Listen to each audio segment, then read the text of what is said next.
Greetings, this is Obi-Wan Kenobi, and I have drifted into the Underworld.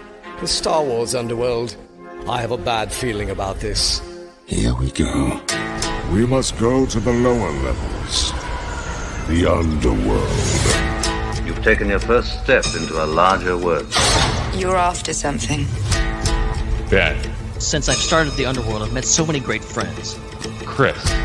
I grew up in the 1990s, and mall packaging is nostalgic for me. Dominic. What I love most about Star Wars is that it's fun and it's all-round good times. So, this is where the fun begins. May the Force be with us. This thing really moves! Whoa! I like this! I can't believe you came all this way to see me. Why am I not in the intro? I gotta come up with a snappy line. What's up, Star Wars fans, and welcome back to another episode of the Star Wars Underworld Podcast. We are your source for the latest breaking Star Wars news, reviews, and discussion each and every week. And this week on the show, we are going to be breaking down the season finale of Ahsoka. We're also going to be talking about Adam Driver. He's been in the news talking about the evolution of Kylo Ren's arc in the sequel trilogy. Very interesting stuff. And we're going to be answering your questions in another classic edition of Ask the SWU. All that and much more on this episode of the Star Wars Underworld Podcast. My name is Chris, and joining me, he's back in action, is my good friend, Mr. Dominic Jones. Hello, Chris. Hello, Ben. Hello, Hannah. Hello, everybody. Yeah, we're all here. Oh my God, this hasn't happened in like several weeks, but we're all back together for the finale, which just feels appropriate. I'm very excited to talk about the finale. I rewatched it just before we started recording this, and I don't know how I feel about it. I felt pretty good when it first aired, but all these weeks later and having rewatched the season, I don't know. I'm looking forward to getting into it. It's going to be a great show. Very interesting. Yes, it's going to be a very interesting discussion. And also joining us, it's Ben Hart, the Star Wars guy. How's it going, everybody? Yeah, I have some interesting thoughts about the finale. Okay, I've already made it clear that I don't think it's the best episode of the series, but still, I quite liked it when I just watched it a few days ago. So I'm like, okay, it's got a lot going for it. I've got some bones to pick with this episode though, so we're gonna get into it a little bit. Very interesting. Setting up a really contentious. Yeah, episode. yeah, wow. Jeez, rough. Yeah. Okay. And then also adding to this very fascinating discussion we're about to have, she's also Baction action. I think I just want Ben Batch to be back. That's what I want. It's Ray from the Raeside. G'day there. Great to be back. Yeah. Oh my God. I feel like I haven't seen everyone for like a month. Weird. Finale. I have many thoughts on this as well. It's good. Well, I'm glad I do, because this is a 2-hour discussion show about it, so I better have some thoughts. But we're gonna have a great discussion. I can feel it. It's gonna get spicy. I'm ready for Dominic to like wreck Chris about some idea, and then Ben's like, "But that character's wrong." It's gonna get intense. I love it. I love the energy. Let's go. It's gonna be great. Chris, I just feel we should ask you off the hop. Do you have feelings? Do you have thoughts on the finale? Are you gonna be? I liked it. I think I'm going to be the apologist this episode. That's what I think we're setting ourselves up for, because I genuinely enjoyed it. I'm gonna say I'm not saying I didn't enjoy it, but I'll say this off the hop. I think this is the weakest episode of the season. What? Yeah, I disagree. Hard disagree. Okay, all right. I'm looking forward to getting into it. It's not as bad as the Mando episode where they go on the dragon hunt. Nothing can be as bad as that. That was so good. That was the best of season 3. That was my favorite episode of season 3. Oh, dude. If I could never watch that episode again, I would. But we've had that debate. We had the debate in what, April? I don't know. It was a long time ago. I think we can focus in on this one, and I don't know. I'm sure we'll find something minute to argue over. But Chris, why don't you plug some stuff, and then we'll get into the discussion. if you're watching on YouTube, please punch that subscribe button, Chewy. And if you're listening on your favorite podcast app, please subscribe and leave a review if it lets you. We're going to be getting to all the super chats that you guys give us tonight. And I see we already have some coming in, which is super exciting. And if you want to find a way to support us, if you aren't in our YouTube live streams, you can do that by becoming a channel member. We also want to give a shout out to all the other shows that are on the Star Wars Underworld Network. That's the Raeside, Ion Cannon, Tales from the Beyond the Galaxy, and Tractor Beam. Make sure you check all of that out. And we just had heard from the folks at Tales from Beyond the Galaxy last week that they're coming back with some exciting new content very soon as well. So make sure you check them out. Twitch, I think, is the best place to watch their streams. And of course, Ion Cannon and Tractor Beam are right here on this channel. You don't need to go anywhere. Just have your notifications on, and you'll see whenever they make content. Right here. And of course, check out Hannah's channel. Just type in the Raeside, RAE side, and you will find all of her stuff over there. Also, fantastic stuff. And one other thing we want to remind you about before we start is that we have a Discord server that's pretty happening. Star Wars Underworld Network Discord server. It's active every day. So you can interact with us and other members of the Star Wars Underworld community throughout the week. It's a great place to talk about Star Wars and many other topics as well. And it's also a really fun place for watch parties and game nights. You can check that out. You can watch classic things like the Star Wars Holiday Special. That's right.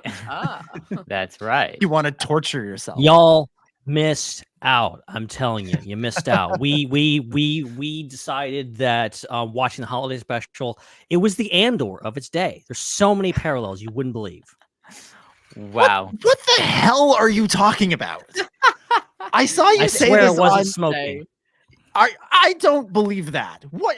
Give me one example. You had to be there. Okay, look. Here's one example. Okay, the holiday special is about the common folks. It's focusing on the Wookiees of Kashyyyk, just the normal, everyday people. Andor, same way, the normal, average Joes in the galaxy. They're being pinned down by the Empire until they rise up and say "F the Empire." Yeah, that's what happens in both those things. Wow. I missed the part of Andor where characters just sat around watching a cooking show. I forgot, or just watched a music video, or put on a VR headset and had a little fun. You're telling me that in the 1970s, someone actually got away with saying "F the Empire" on TV. They were doing all sorts of crazy. That would be the one thing that would make that potentially valid from my perspective. I'm just waiting for the Acmina cameo in Andor season 2. That's what I'm waiting for. No, you know what? Mando season 4. That's gotta happen. She's like, that's canon. the only. She is 100% canon. Like, that feels like such a Jon Favreau move at this point. Just be like, I put the bartender from the Mandalorian in, or from the holiday special in the Mandalorian. That is 100% something Jon Favreau would do. And more power to him. I think that'd be fun. Do it, John. So if you want to get in on that discussion, the SWU Network Discord server is where to go. SWU Network Discord server. The link is in the description of however you're watching this. It will be there. Click it and download Discord if you haven't. It's available on your phone and on your computer and tablet and whatever device. Might even be available on your smart fridge. Also, follow us on Threads. I'm gonna keep beating this drum. Threads is available in Europe now. Okay, it's all over the world now. So go follow. Now it's relevant. Thank God for that. We are. What? Wow. What a Ben Zuckerberg over here really wants you to sign up for Threads. What a mark of relevancy. We are now in Europe. Yeah. The Belgians can get us now. Check out. Thank you to the shout out to the Austrian. I have to figure out what I would post on Threads that I wouldn't on the other places. Well, see, that was the thing when Threads dropped. And everybody was like, sign up. It's going to be great. We're going to replace Twitter. It's going to be awesome. I was like, I got caught up in it and I made an account. And then I went to like thread something. And I'm like, I haven't tweeted in months. I don't know how to do this anymore. I'm not interested. Goodbye. And it's why I don't think I've threaded anything or tweeted anything or blue skied anything or mastodon anything or any of them. You're just naming Pokemons at this point. What are you saying? Follow us on all those places at the SWU. Blastoid. Guys, Pokemon. I haven't Charizard in a while. Guys, Pokemon, go to Threads and follow us. All right. Oh my lord. Oh God. It was so long ago. It was so long. It's not even that's so long ago. And yet it's so painful. Well, half the people in the audience were like, what? What's he talking about? I don't know what he's referencing. If you don't know, consider yourself lucky. Yes. Consider yourself lucky. Yeah. All right. Let's Pokemon go on to talk about this episode. We're of course talking about Ahsoka season 1, episode 8, The Jedi, the Witch, and the Warlord, written by Dave Filoni and directed by Rick Famuyiwa.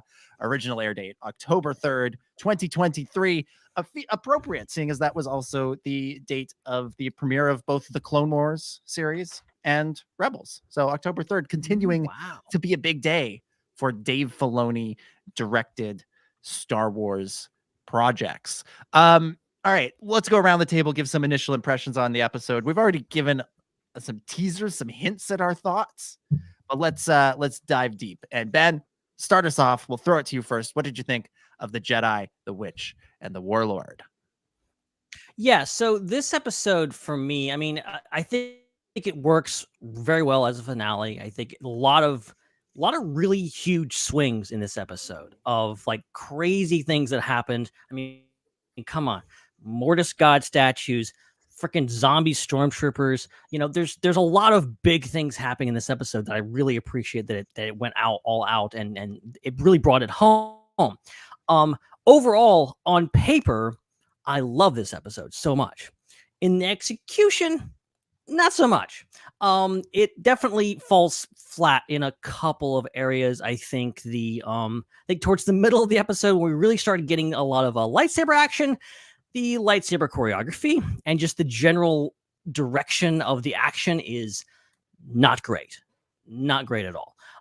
There's just several moments where it just doesn't work, and I don't want to bang on about this all night, but like it's not great, but it still makes for a really things. And I mean, even watching back, I'm kind of on the edge of my seat because it is a throw ride of an episode. It's not the best of the season by far. I think personally, the previous episodes really kind of peaked for the season for me personally. So it was kind of a downhill trend for me with the finale, but still an overall enjoyable episode. I think it was worthy of a finale. All right. Hannah, what about you? What'd you think of the finale? Yeah, I have such similar thoughts here that I think there was really fantastic elements of it. I was engaged the whole way through. And I think they did well to capture a lot of essence and energy that Star Wars is so well known for doing. And that's what I think just in general I loved about this show. There were so many moments that it's like, it's not even, it might not be perfect, perfect animation or perfect CG or perfect whatever, but it's like there's something about the essence of a lot of the moments in this episode, which I really, really loved.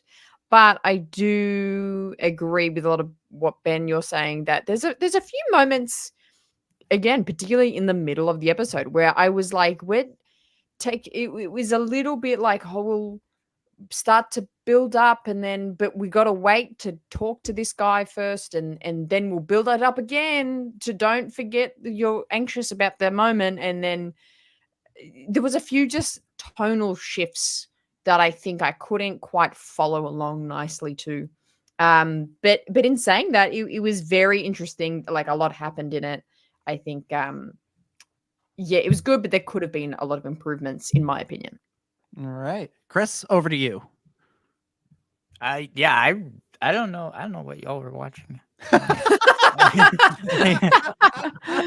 so good. No, crazy. This was just the big payoff to like everything that had been had been being set up. Is that how you say how everything had been set up prior to this episode? And I don't know. I guess I was just overly tolerant and patient of maybe some of the moments where it slowed down, because I knew we were gonna get the good stuff, and we did in this episode. We got, they were building up the undead army and giving us hints about that, and we were speculating about that, and then we got to see it, and that was like really, really cool and interesting. We got some really great fights in this episode, and some really, really great action.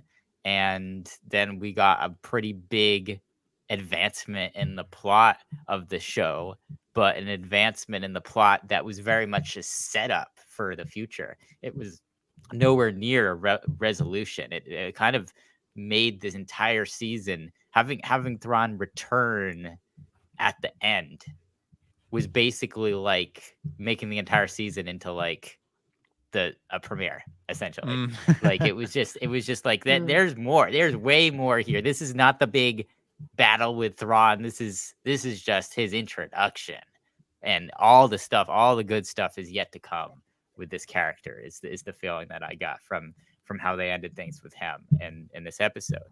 And so I was really satisfied with that. I thought that was really exciting, because I sometimes am tired of when good shows wrap up too much at the end of their season, because sometimes they rush the development of certain things. And I think it would have been a mistake to have Thrawn be like a one and done season villain, and to kind of write him out or figure out, what the resolution to that is, or have the big battle with him just end the season. So I thought that was really great. I didn't really have that many nitpicks. I think we'll talk about them, but in general, I was very satisfied with the way that this season ended, and it left me very excited for the continuation of the story in whatever form that might be.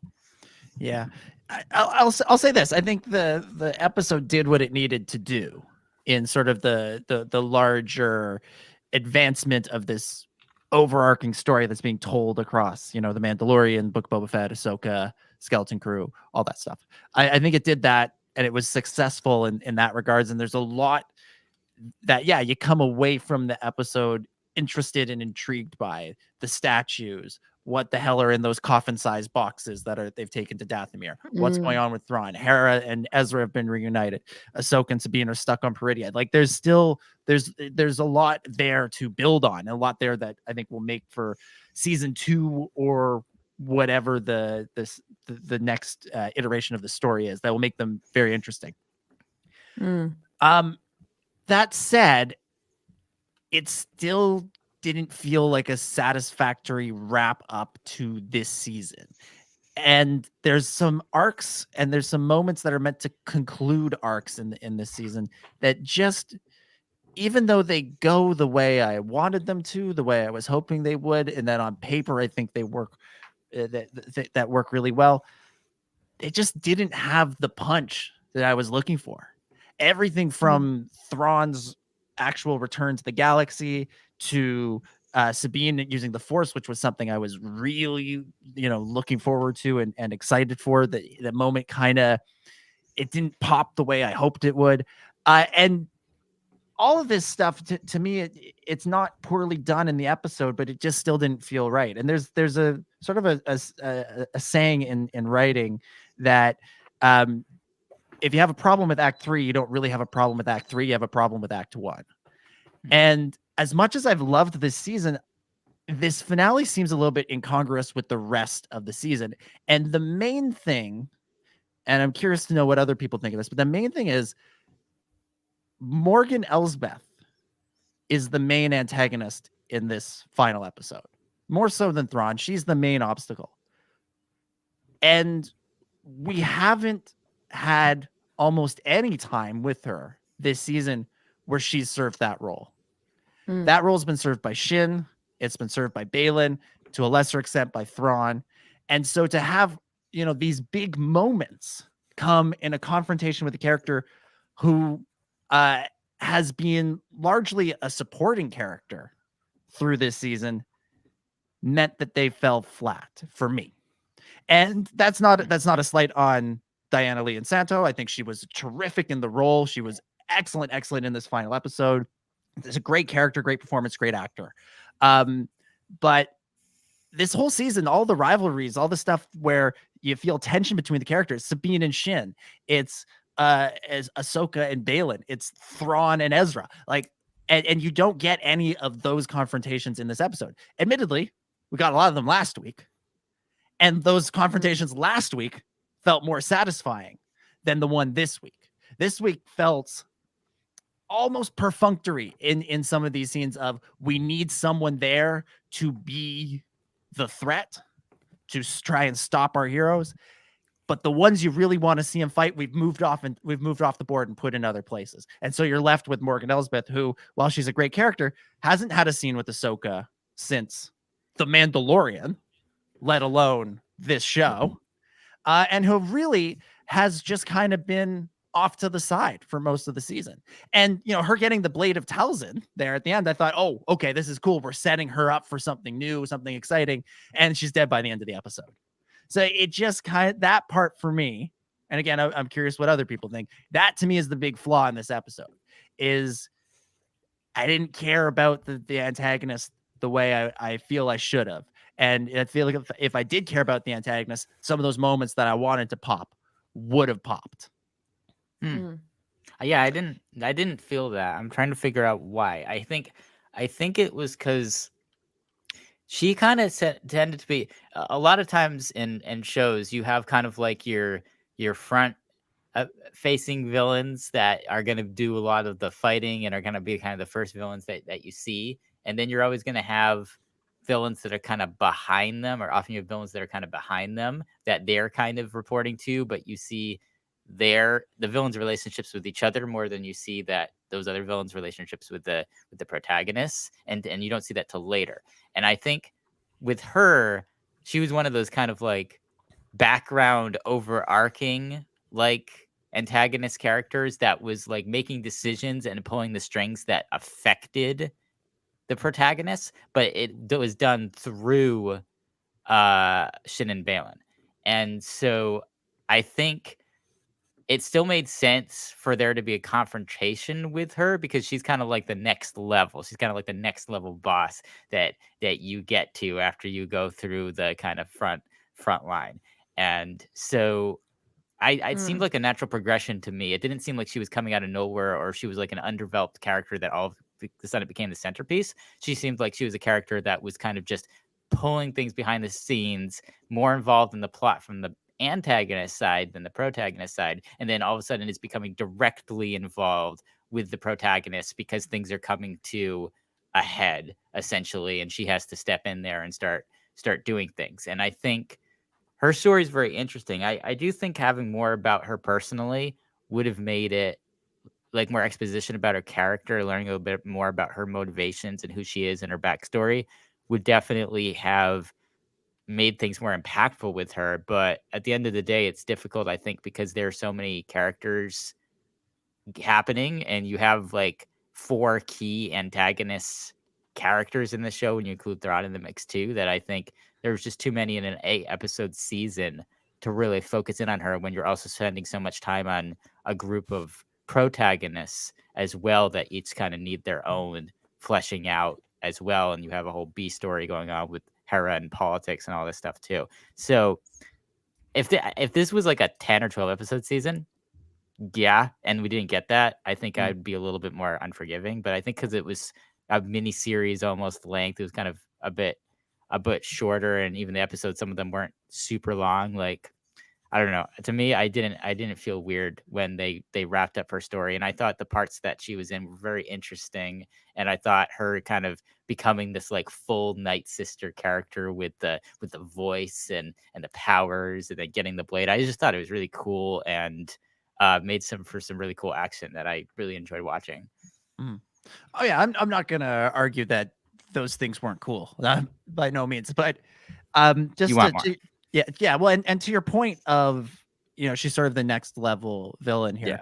Yeah. We've got this image up on the screen of Morgan with the blade, and then looming kind of in the background, a bit out of focus, is Thrawn kind of watching everything, and that's sort of how I feel about that that sort of that sort of hierarchy of the villains, is that I didn't ever feel her as being higher up than Balin or Shin. Well, Balin certainly. And if you wanted to go to that next level of villain, I feel like Thrawn was that. And she more was sort of equal with Balin. Yes, I guess he was technically working for her, but I always He didn't know who Balin was. He's like, who are these people? He was like, this is you, Morgan. You're the one that did this. That's why I got that feeling that she was between the two of them. Yeah, but just in the vibe of the characters and the presence that they had on screen, Balin, even though yes he worked for her, felt more like if he wanted to, he could take her out. He could walk away. He had that sort of level of agency as a character, which he kind of does in the last episode, right? Yeah. He's just sort of like, Shin, you go take your place in the new empire. I'm going over here to hang out with these statues. And so it felt like sort of a lateral move for me in terms of the villains, and it went from an antagonist who, like I said, we spent a lot of time with. We built up the rivalries, we built up the history, we built up the character dynamics, to one that, while interesting, has largely been sitting on the sidelines for this season. I mean, in a part of this conversation, I want to add is this makes sense because I still have quite an issue with there being 4 antagonists and for quite main antagonists. The whole show, as much as, and it's really hard, and I find this so rough because I love each of these characters so much. I think they each have such fantastic characterization and potential, but I don't think it benefited the story to have so many of these characters. Balin and Shin, probably the 2 best original creation characters in Star Wars for the past, since like Pelimoto, honestly. Pelimoto, I know, it's great. Yeah, absolutely. That's my level. Like, that's my threshold. Oh, Pelly's amazing. You can't. It's amazing character. Amy Sedaris, gotta love her. Yeah, come on. Fantastic characters. But I do, with this conversation, have just started to wonder, what would this show have been like if we didn't have Balin and Shin and their storyline running through this? What if it was Morgan's the bad? She has a group of the. What's her little posse? She has a little posse with her. Is it the HK droids with her or something? Yeah, she's got those. Yeah. Maybe, actually, no Balin and Shin, but maybe Merrick. Maybe he's still around and he's like her sidekick. And that's the villain we're with for like 5 episodes. Then we get to Peridia, and then we realize, oh my God, we thought Morgan Elsbeth was it. It's actually Thrawn's the big bad. And then that does the crescendo, because I think, to what we were saying at the start of our initial impressions, and a couple of us said this, and I said it as well, of the pace. There was just random directions in the middle of the episode of random action.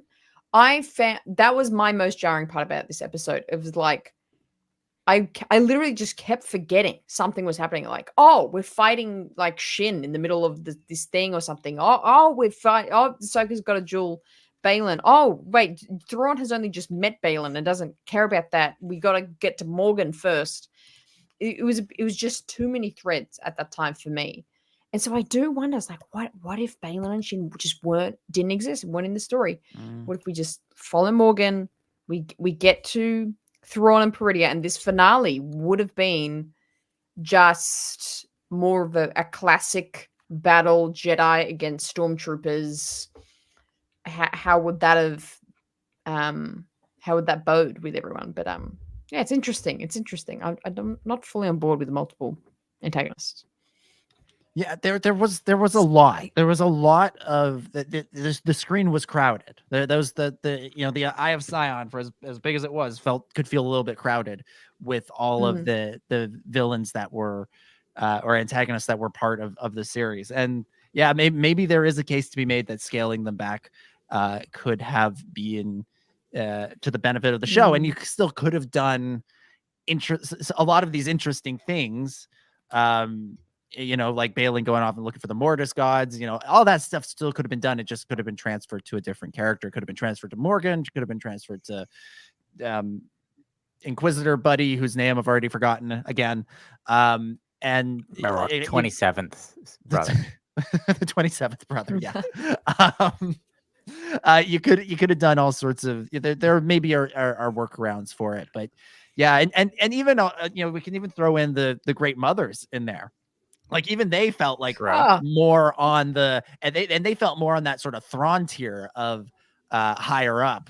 If they had stuck around with Morgan Elsbeth to take on Ahsoka, maybe there would have been something else. But even then, the series invested so much time in Ahsoka and Balin, Sabine and Shin, all that stuff. It didn't invest much time in Morgan and Ahsoka.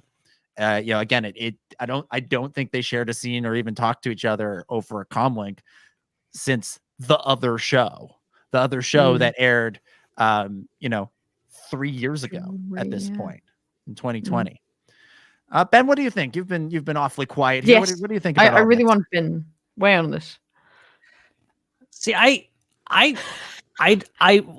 come at this of like, yeah, I get there's a lot of villains, but also I can't figure out in my head how to write them out. I feel like all of them had a part to play in the story. I think like Balin was there to be kind of this, obviously this very imposing presence, and also someone to kind of represent of, okay, there's bigger aspirations here. There's bigger stuff going on than just what's going on with Thrawn. Shin's maybe the most underused. I think I would argue. I think Shin doesn't get a whole ton to do.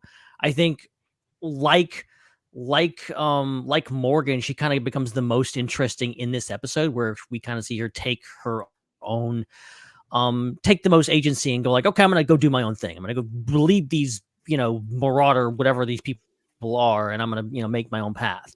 And goes against what Balin told her.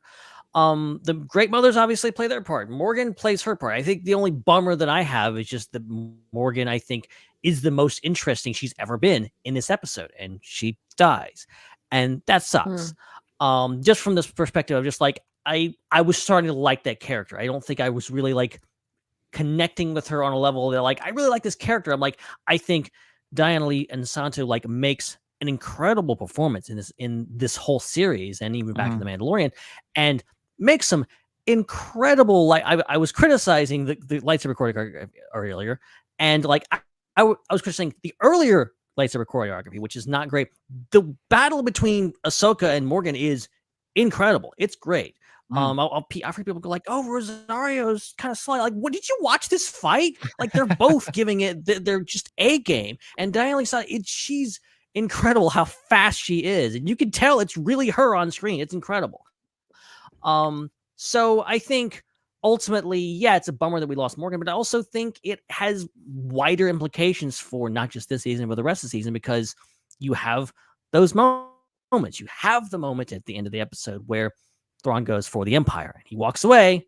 She goes, "For Dathomir," just whispers to herself, and this, we start to see this small creeping doubt between the Night Sisters, and then we know statistically, going back to the Clone Wars, the Night Sisters really aren't on anybody's side. How many times the freaking Mother Talzin stabbed everybody in the back? Like, come on. she worked with Dooku, and then she almost killed him, and then she worked against the Jedi. I don't think, like, the Night Sisters are on their own team, and I think it's important to think that whole thing with like that small look when he says like, "Oh yeah, bombard the temple and destroy it after we leave," and they cut to the Night Sisters and they're like, "What'd he say?" Like, they're not on board with this, and they're absolutely Thrawn and the Great Mothers. They are a means to an end for each other, and they don't really like each other. I think if Thrawn was honest, he doesn't really like Force users, and he wouldn't be working with Night Sisters if he had to. They're doing this to get off this planet.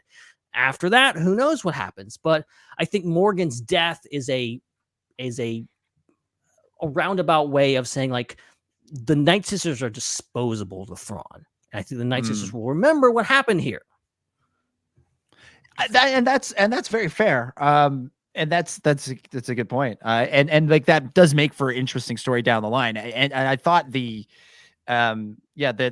beginnings of the mistrust, the beginnings of the tension between Thrawn and the Great Mothers, I thought that was well seated in this episode, and hopefully will pay off in season 2 or beyond.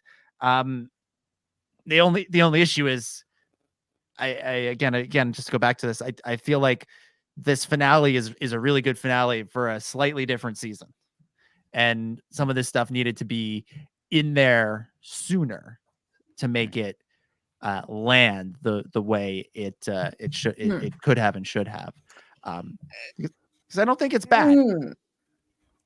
Yeah, because yeah. I keep thinking about like I just feel like there needed to be more emphasis on the fact that like Thrawn got away. There was too many kind of notes to really highlight that. It's like, oh, okay, you got through, cool, but like, where's Shin? Ahsoka still there? There was too many, again, like just lines of the story for me. But because one thing is that's just insane that I felt like if we just built everything up to this moment would have been an intensely impressive just sequence is the intensity of building Thrawn's leaving. He got through, he's back in the normal galaxy. And the fact that the reveal that Dathomir is his location, that is where he's gonna start whatever he has planned. We Star Wars fans know Dathomir very well, especially the Clone Wars fans, but even in comics and books and stories, Dathomir is quite well known. It is, and the people that really do know Dathomir, like, there's just so much knowledge and story there, and the fact that he wants to go there, and he's got this weird like thing going with the Night Sisters, and this undead army to build, that alone is an incredibly massive story point that can fuel everyone's imagination. And what's he gonna do? How is he gonna make the army? Is the night? Are the Night Sisters still there? Are they coming back? Da, da, da. There's so many questions and imagination there that I felt like would have been enough. Like if that was the sole thing that happened in this finale, that he did get back, but the reveal of Dathomir would have honestly been enough, in my opinion. If there was no other storylines going, and that was like just the one thing, I think it would have been enough. Yeah, that's another thing that didn't quite pop for me in the episode was Thrawn's return. Just sort of happened. Like it didn't feel like this momentous occasion the way it could have or should have. It just sort of happened. And I think that's in part because I don't think the stakes of Thrawn actually returning have been made clear. We're told constantly that Thrawn is this great tactician, this great threat, this great villain, but we never really see anything in this show to back that up. The first thing that we see that backs that up is the fact that he gets away from Ahsoka, but I mean, he's in a Star Destroyer, she's in a little tiny shuttle. That's a complete mismatch. And even if you go back to Rebels, and I love the portrayal of Thrawn on Rebels, but and maybe this is a function of what Rebels was, but like, there weren't a ton of wins for him there either. You got Deus Ex Machina a couple of times with the Bendu and the Purgle, but he still didn't have. He didn't have a ton of wins, and all through the New Republic plot line of this season, Hera is desperately trying to convince people that Thrawn is a real threat, and you know what? She actually really fails at it because she doesn't convince the characters, and I'll be honest, I don't think she convinced the audience either. We're inclined to trust Hera because we like Hera, for the same reason Mon Mothma and Leia through C-3PO are inclined to trust Hera, but her argument is not very persuasive.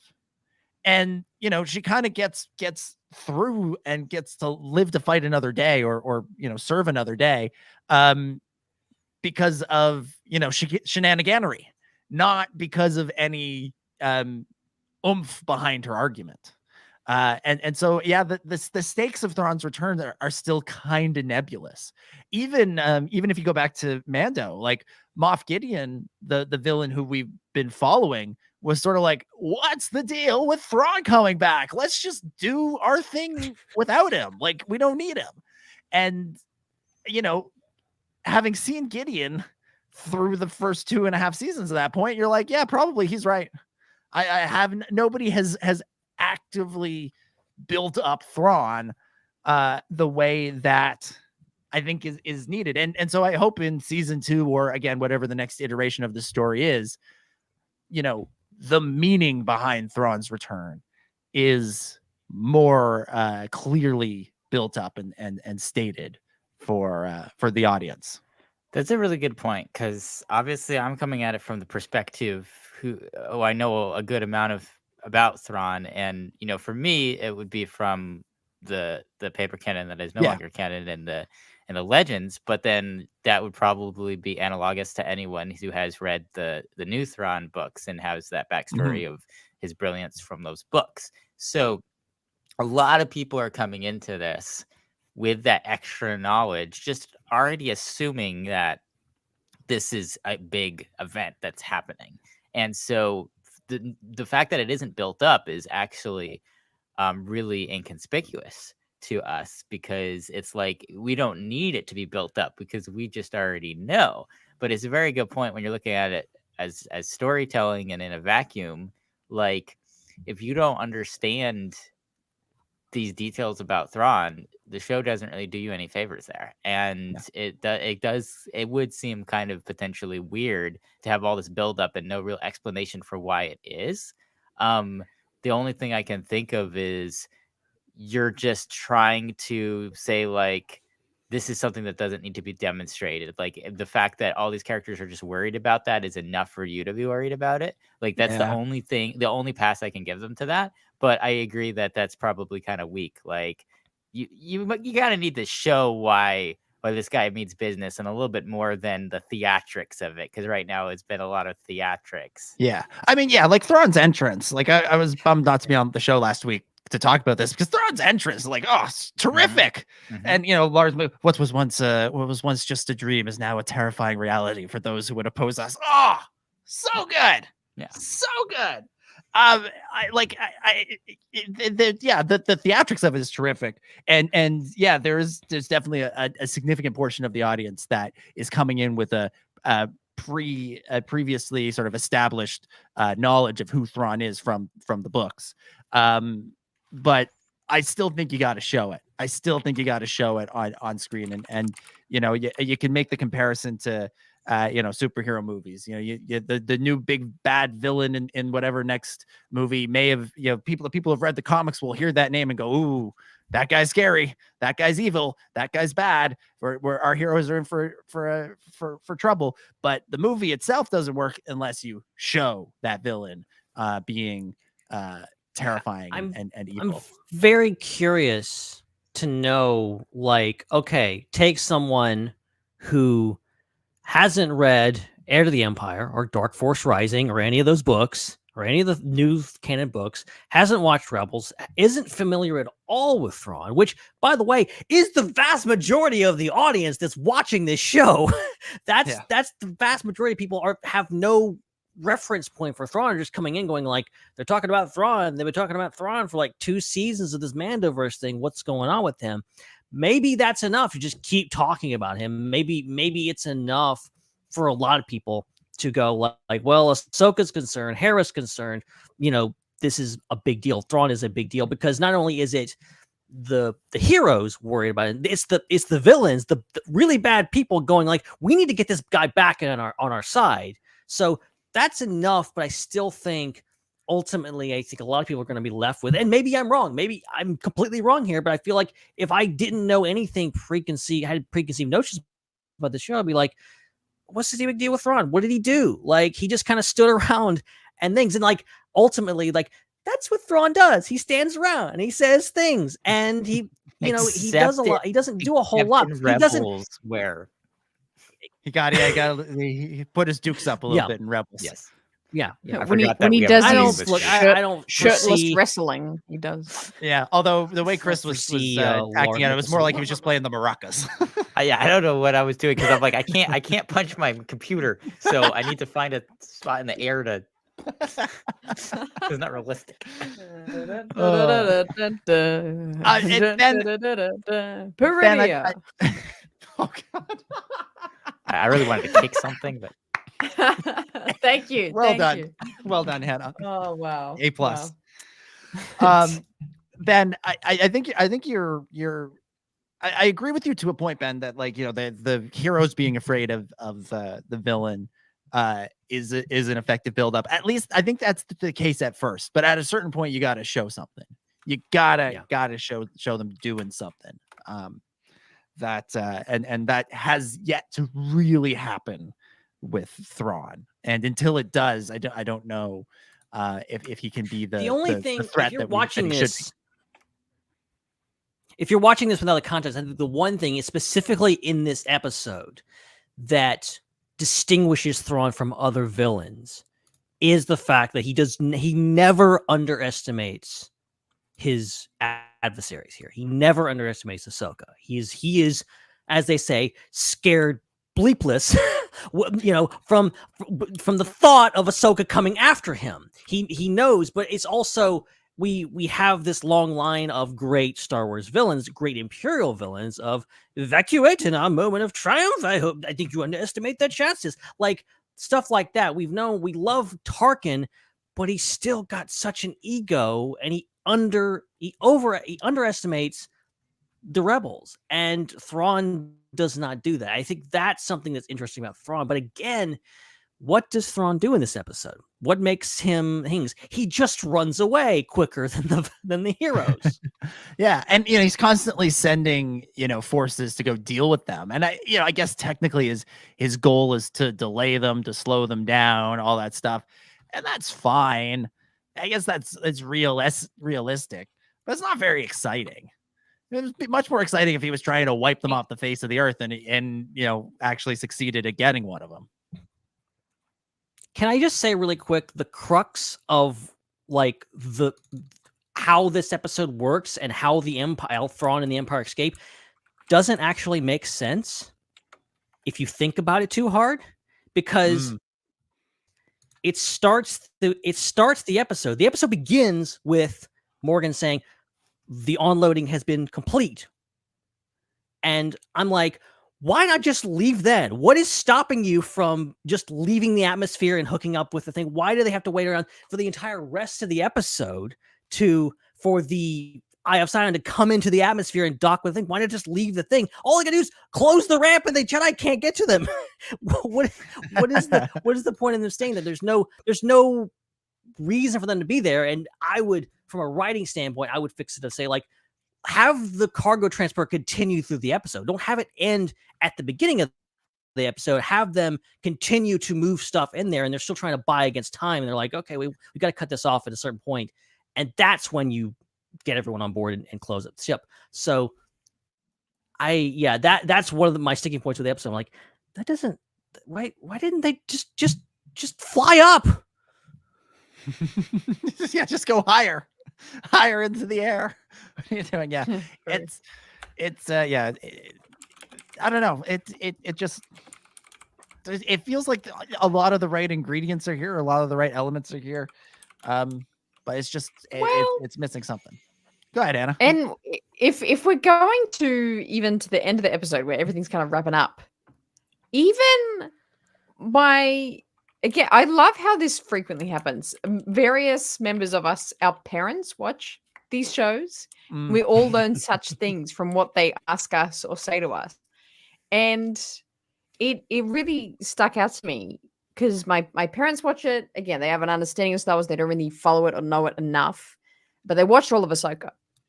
And their biggest thing was, how the hell did Ezra get off the ship? How did he just leave the ship?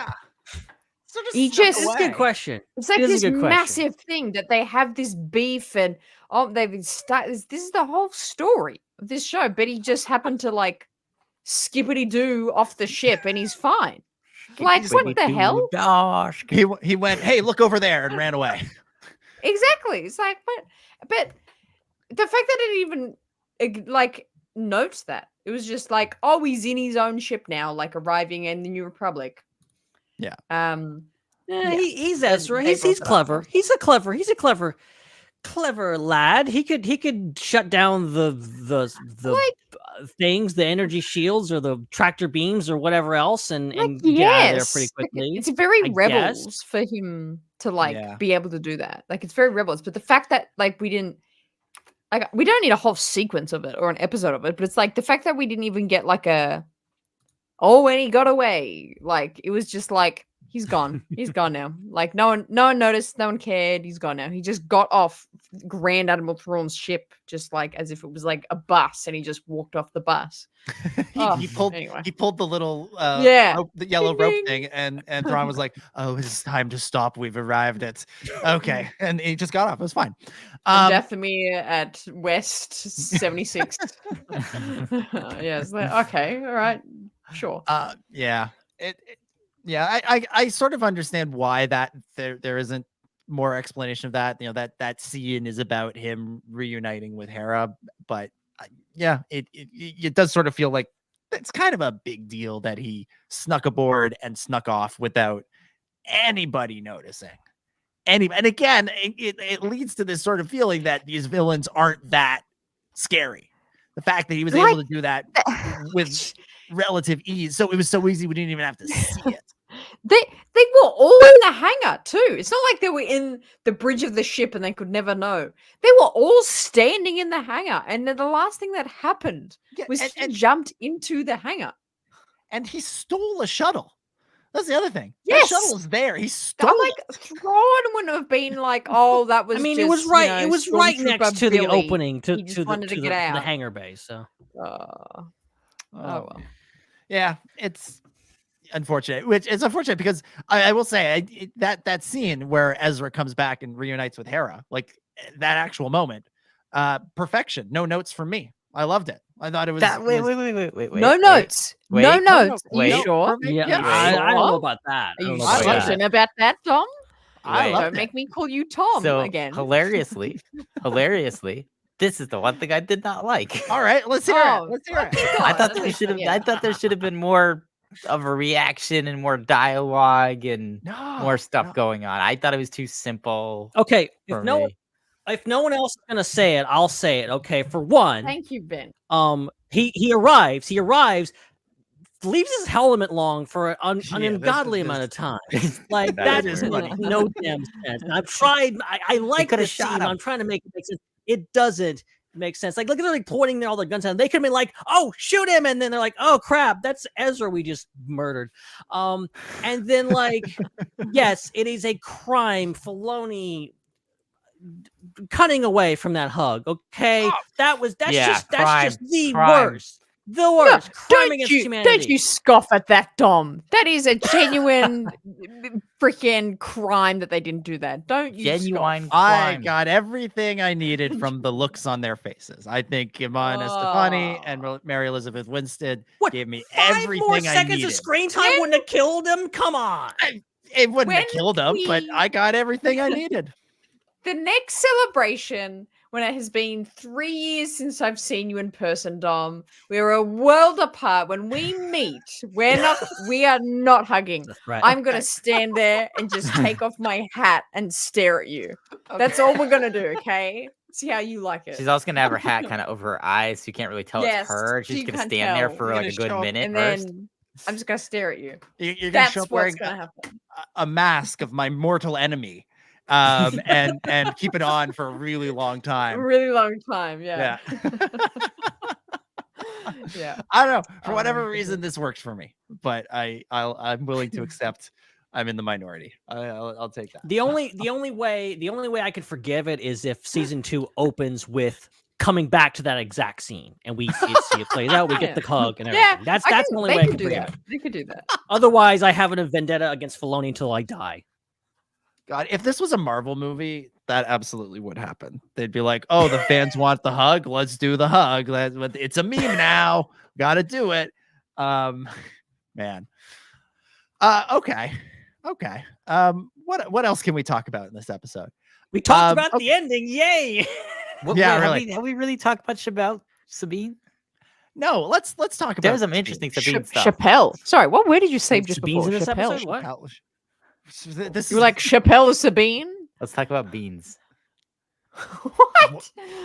Wait, we haven't talked about Sabine yet, so let's talk about Sabine. I don't know Okay. where we got Chappelle from, and did I say let's talk about so fast? It sounded like Chappelle.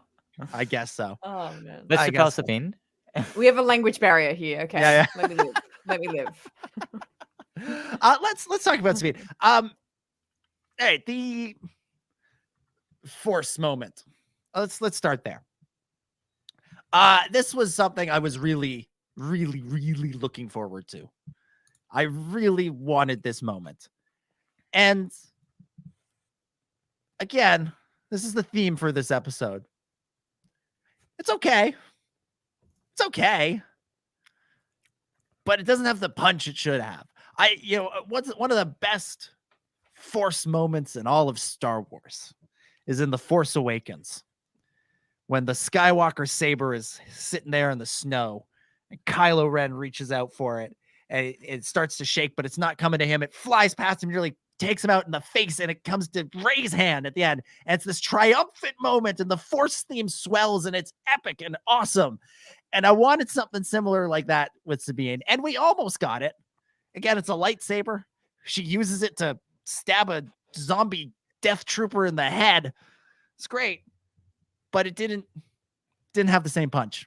Didn't have the same punch. I mean, it's hard. Okay. Here's the thing. That this makes it hard for my argument, which is that this is the Sabine show and that they just called it Ahsoka for marketing reasons. But I do agree with you. If the lack of that added theatrics to that moment, definitely kind of goes against that theory, because but to argue from the other side, I think that's one of the reasons why they didn't do that, because it isn't the Sabine show, and that moment is not the pivotal moment of the episode, and probably shouldn't be, or otherwise she really is taking over the show. I think it should be. I feel like that's been the central arc, because it doesn't just mean something for Sabine. It also proves Ahsoka right. Like it's a big moment for Ahsoka, even if she's not there and even if she's not the one doing it, because she is the one person who believed in this idea. She's the person who put it forward. Even Hu Yang is like, that's ridiculous. She can't be a Jedi. She doesn't have midichlorians. Like, she doesn't have enough midichlorians. Ahsoka believed in this idea, and Ahsoka was through her mentorship was trying to get Sabine into this moment. So I think this moment is important for both of them. I think it's pivotal to the show and sort of the statement that the show is trying to make. For me, I think it would have been more impactful. Again, if you have a problem with Act 3, it's not a problem with Act 3, it's a problem with Act 1 or Act 2. I think we only ever saw her trying to do it in non-important scenes, right? Like she tried to move the cup, she tried to open the door. These weren't like life or death moments. I think it would have been more impactful if we saw her try to do it in a equally sort of life or death moment and it not work earlier in the show, and her have to be saved by somebody because she couldn't do it, and then you have that moment, and then this moment pops even more because we've seen her fail once already. It makes it would have made it all the sweeter, all the better. I still like the moment. Don't get me wrong. I like the moment. I love Sabine being Force sensitive. I stand by everything we talked about with that earlier in the season. But this moment felt like it could have and should have been more on screen. It would have been more powerful if she wasn't Force sensitive. I still stand by that. Interesting. Okay. I still stand by that. Okay. Well, that's fair. That's fair. I'm not angry that she is, though. There's a lot of people that are just irrationally losing like years of their life because of stress over this fact, which I'm like, okay, like It's yeah, okay. But I would have preferred her to not be, because I think the story, and I said this weeks started the premiere, her training as a Jedi and doing all the discipline and efforts as a Jedi, but yet not having that special thing that you're meant to have, I felt like is a really relatable story. I think that's a really interesting way to really connect realistically with the audience to me. Like, you can be a Jedi in this other sense. But in saying that, if that happened and they were like, she is a Jedi but not Force sensitive, I feel like people would be just as mad at that. They would be like, oh, she can't be a Jedi if she's not Force sensitive. So, I mean, you'll lose both ways. Yeah, there's no pleasing people, and so as such, should never try to please anybody ever. Ben, Chris, where do you guys, now that we've seen the full storyline, like where do you come down on this on this sort of Sabine being Force sensitive idea? I think it's difficult. I don't think it's any. I mean, when I discussed it before, I still had seen this episode. Yeah. So it's technically watching it again recently to refresh myself didn't change my opinion on that. Like, it's still this thing where it's like, it's clear that they're kind of shifting in Star Wars what that means. And this is kind of like a newer kind of this newer idea of, you know, everyone really kind of does have it, and if you focus enough, you know, you can do it. And that's very different from this idea that it's very biological and hereditary, which we have from the kind of George Lucas side of things. And so, although the idea of everybody being able to do it does also come from George, if you go back to, you know, what he was talking about while writing the original trilogy. But to be fair to your point, his movies suggest something else. It didn't. Yes. Yeah, it did. It didn't. That's not in the kind of the concept of what it is based on the movies, based on the canon. It's not that. So that's the thing. It's just incongruous with the canon, the direction the canon's been going in. So that's why it's kind of odd for me. So that's my only problem with it, is just how it doesn't match up well with other things. Ben? For me, it's like, yeah, I've seen a lot of the reactions, and ultimately, I'm not referring to the irrational people that Hannah's talking about, but like the rational people that are like, yeah, this is not jiving with me. I'm not sure about this. People genuinely asking questions, which is like, okay, how does this work? Because suddenly, this character who has been hanging around Jedi, and we always had this idea of what a Jedi is. You're discovered as a child, whatever else. Somebody senses the Force in you, and then you become a Jedi, and that's how you become a Jedi. This Ahsoka flipping that on its head and going like, okay, yeah, no, anybody can be a Jedi. Yes, if you study and you read George's words going way back to, you know, the 70s and 80s, it was there, and George is not always the most reliable narrator nor the most consistent person when it comes to stuff like this. True. But he did say that. He did say something along the line of like, yeah, and it was just like karate or whatever else. Like, that was his deal back, you know, in those story meetings that you can look up. But also, you have to put in the context of just like, yeah, Star Wars storytelling has kind of been all over the place with this messaging. I think even George and some of his stories were just like, yeah, but you got to be special and things. And the sequel trilogy comes along. It's like, no, you can't just be a nobody. You have to be related to a very powerful person to be a Jedi.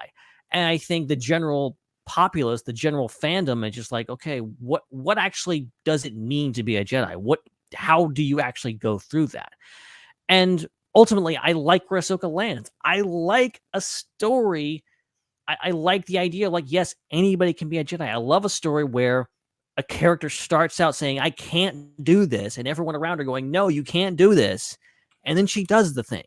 That's good storytelling to me. That's really cool. I like this moment. I like her picking up the lightsaber. I love her tossing Ezra, being fully committed to it. And just the general idea, just like, yeah, screw your own inner demons, screw your own brain telling you can't do it, screw the people telling you can't do this, just go do it and you can accomplish something. That's a great, just a moral message, which I think Star Wars, we've agreed, is full of that. So I ultimately, yeah, you could argue execution here or there, but ultimately I like where Ahsoka goes. I like where Ahsoka takes Sabine.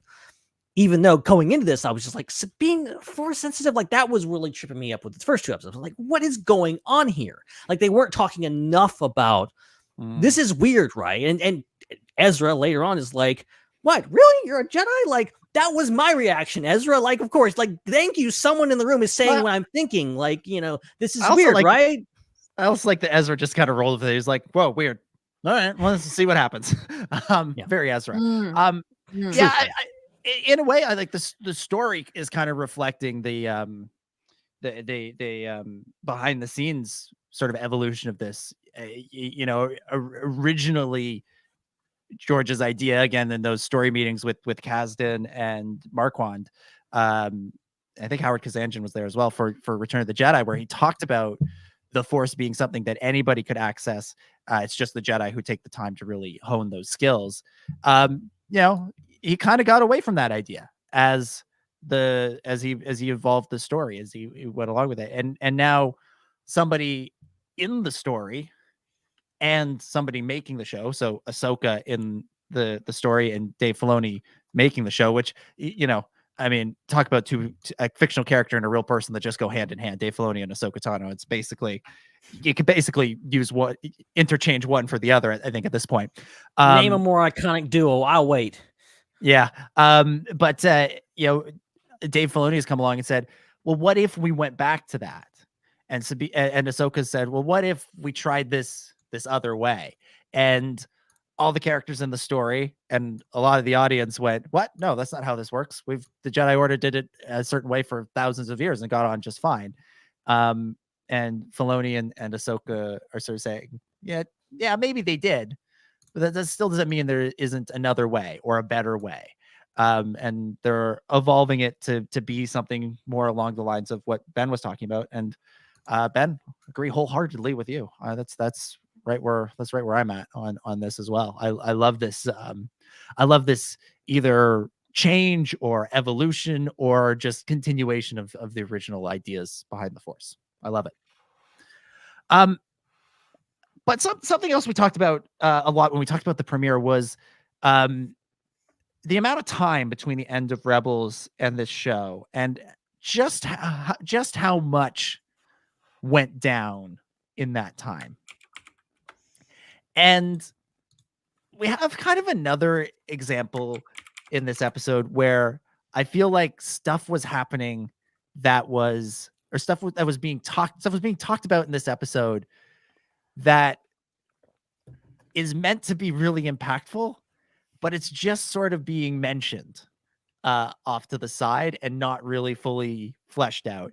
And it was the scene where Huyang and Ezra are building the lightsaber, and Huyang sort of fills Ezra in on why Ahsoka stopped training Sabine, which is what happened on Mandalore went down with the massacre and her family, and the family's all killed in the Night of 1,000 Tears and all that stuff we've heard talked about on The Mandalorian. We saw flashbacks to in the Book of Boba Fett.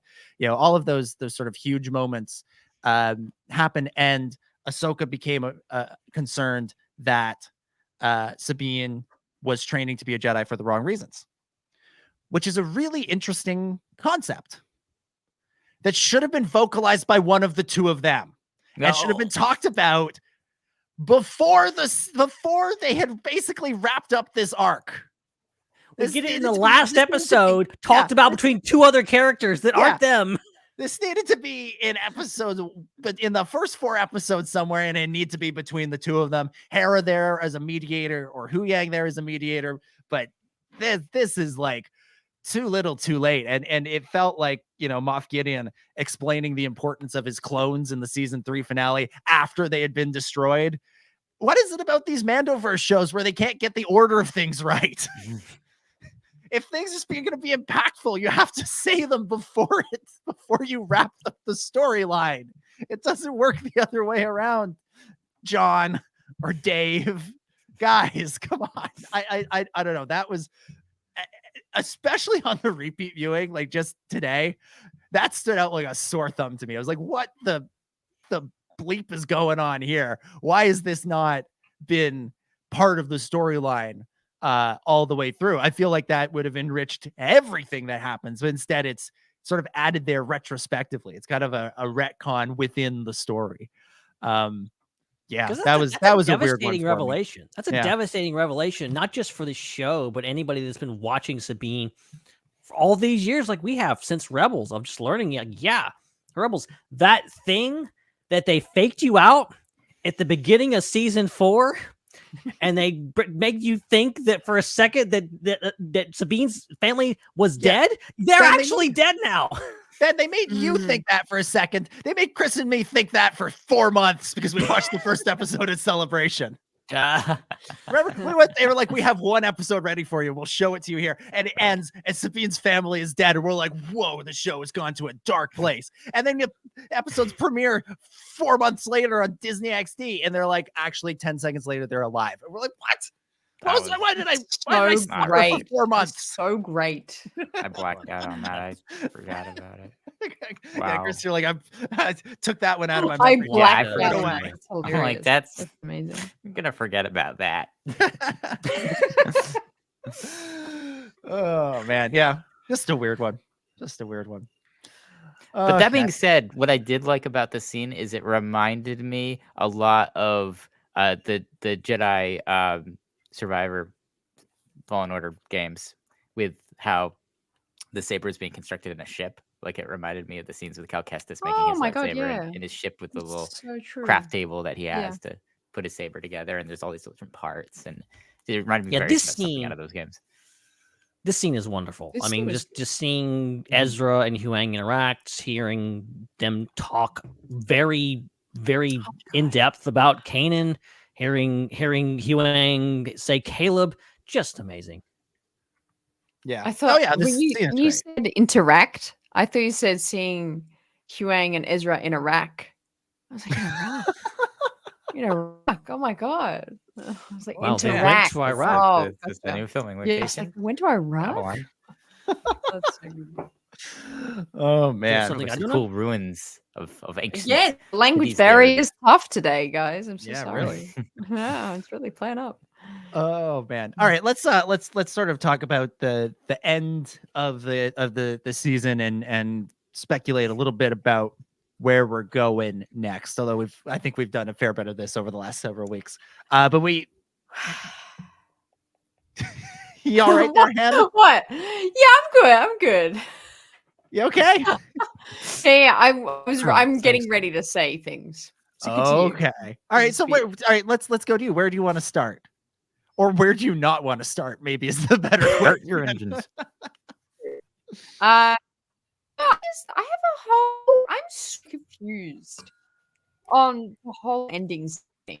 I'm so confused. Like, they're just gonna like set up shop at, like, what are they doing? Like Ahsoka and Sabine, and they're just like, we'll just hang out here, I guess, and they just rug it off. And, like, well done. I'm like, I don't think that's what that massive world between worlds lesson was about. Like, say, yes, just relax and enjoy yourself with the turtle people. Hannah Ray, the Star Wars gal. Well, that's not just me. I was waiting for that moment. Hannah, we have no idea. Now you know how I feel.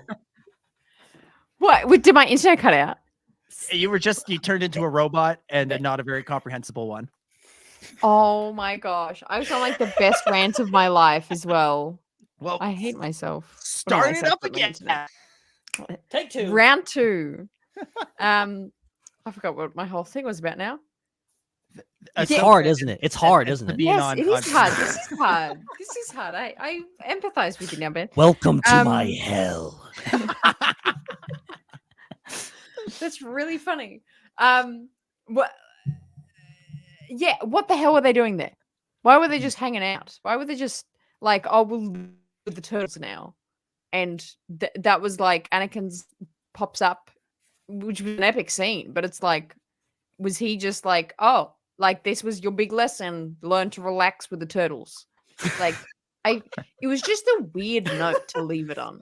It should have been more like mystical and hopeful, being like, we'll get back there someday, and like, da. Like, it should have been more triumphant, or not triumphant, but yeah, but hopeful and like wishful to be like, okay, we're stuck here, but we're gonna keep going. Like, but it was just like, oh well, we'll make him for now. It's like, oh jeez. I don't know. I just thought it was weird. It was weird ending. I just thought it was bizarre. I mean, this isn't even talking about season 2 yet, but I'm just like, season 2 could be amazing, but it was just weird where we stopped. That's fair. That's fair. Ben, what do you think?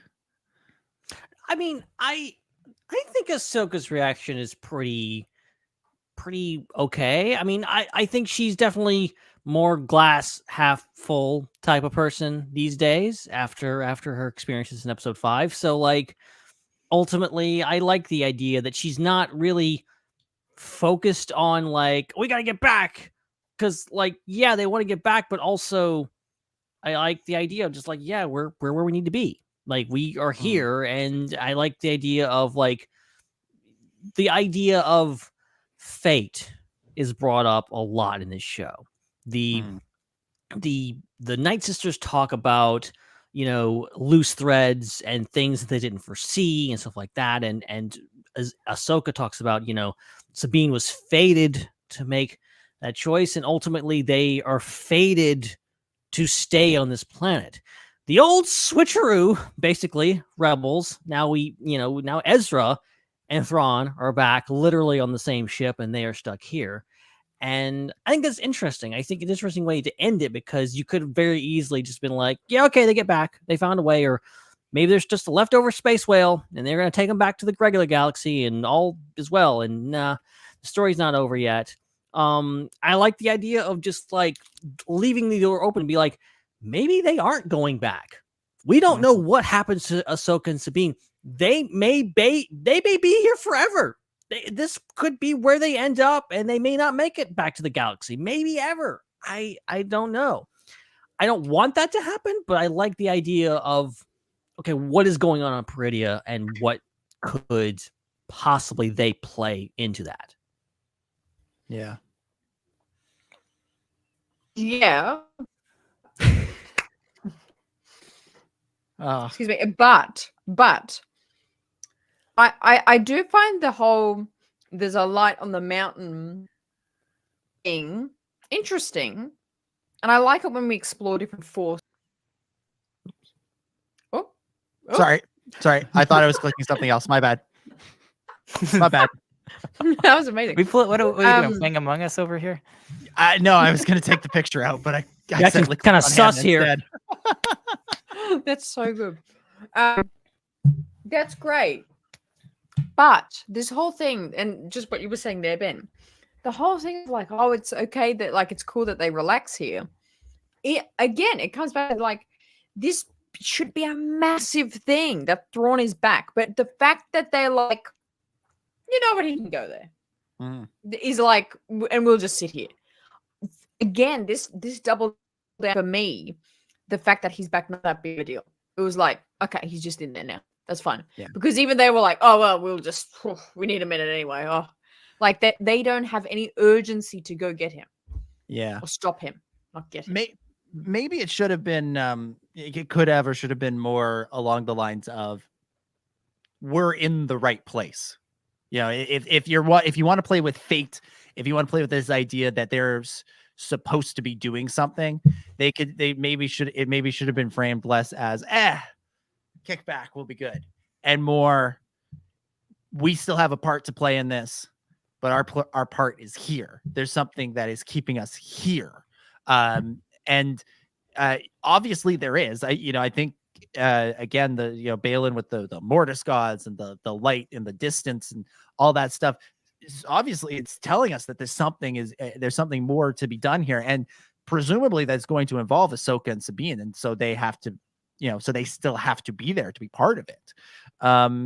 But what that maybe they should have had a sense that was the case. And I think Ahsoka does, because she sees Morai, she sees the owl. But maybe she could have said something. Maybe it would have been more impactful if she said something rather than they just sort of kind of gazed off into the distance at Force Ghost Hayden Christensen. Chris, what do you think? I thought the end of this show was very interesting. I was not weirded out by any of it. I thought like they were setting up a lot, and there's some things where I kind of see the direction they're going in with, and there are other things I'm kind of curious exactly what they're doing. But I think the key thing for me that I'm trying to set everything around is how it relates to the First Order. Like that's how I'm trying to set everything around, because if we didn't have the sequels, then I'd be a little bit more open-ended about speculating about what this would happen, how things could happen. Because I would speculate like, wow, there's going to be this huge showdown between like Thrawn and the New Republic, and it's going to be like the Empire versus the Rebels again, but it's going to be the New Republic versus their rebel Thrawn.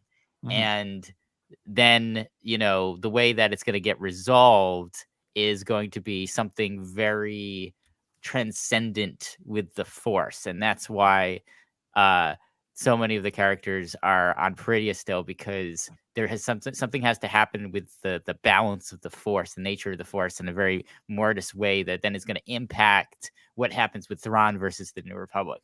And so a lot of that I still think is what's going on, but the piece of it that confuses me is when the First Order comes along, and this is not a huge sticking point with the sequel trilogy, and I wish it was. I wish there was more politics in the sequels. The New Republic doesn't care about the First Order. They're not worried about it. Like, the Resistance is presented as a separate group. They're not the New Republic. And that's very interesting, because at this point, the Resistance and the New Republic are the same thing. The Rebel who used to be in the Rebel Alliance are now in the New Republic, and there's not too much differentiation between them. That differentiation has to happen. So that makes me think something that whatever happens with Thrawn, it's got to actually drive a wedge between the those who succeeded the rebellion and those who succeeded the Empire, basically. Yeah. So basically, all the people who are like on the Xiono side of things, and they're gonna be there's gonna have to be something that causes them to not trust Leia and not trust Hera and not trust all these people, and that has to do with Thrawn. So I don't know how they're gonna do that, but that makes no sense for me that Thrawn is going to fight the New Republic and then all these people are going to save the day. Because if that's the case, then when the First Order came around, I feel like the Resistance would be more intertwined with the New Republic and not separated from it. So that's what I'm curious about. But they have a lot of options here, because just as the New Republic doesn't need to be necessarily attacked, the New Republic doesn't need to be part of defeating Thrawn. And the reason why I think the New Republic doesn't need to be part of defeating Thrawn is what's going on in Peridia. So that's kind of my theory about what happens is Thrawn is going to present a threat, and it's going to be like one of those Doctor Whovian moments where the people of London don't realize that the world just got saved last night. Like, I think that's what's going to happen. Is like Thrawn's gonna present a great threat to the New Republic and to the galaxy, and the power caused by rebalancing the Force through what's going on with that light in Peridia and how that story progresses is going to allow Ahsoka and Sabine and the rest of the protagonist characters to keep Thrawn at bay, to defeat him or send him back to another place again. Maybe even send him to Mortis to be there forever in stasis or something. Yeah, like because you can't do the exact same thing again, but maybe you can do partially. So that's what I think. So based on that, I think everything we got in this episode sets up some interesting place. There's a lot of things they can play with that are really, really interesting and make for a great season 2, make for great pieces of The Mandalorian and other Star Wars storytelling going forward, and potentially make for a very good movie that Filoni will write and direct. That's what I think. That's what I think it is. So I'm very happy with how it ended. I'm very excited, and I can't wait for the continuation of the story. Yeah, I love what you're suggesting there. And I think there's a lot of really really cool potential there, and we are sort of seeing the beginnings of that split in the show. Yep. And we know from Resistance, and Ben, I think you brought this up a couple of weeks back when we were first talking about Xiono, is like in the first episode of Resistance when Kaz, Senator Xiono's son, joins the Resistance. Senator Xiono's like, hey, what the hell are you doing going with those guys? What are you doing running around with those guys? That's not good. That's not what we do. They're not the heroes you think they are. And yeah, maybe there's, we're seeing that divide here. Maybe this could involve the downfall of Mon Mothma because she wants to go with the, with the Hera Leia side of the Hera Leia Carson Teva side of the New Republic. And maybe they succeed. They defeat Thrawn because of, the Mandalorians. They're obviously going to play a huge role in this because of Ahsoka and Sabine and the Force stuff that's going on.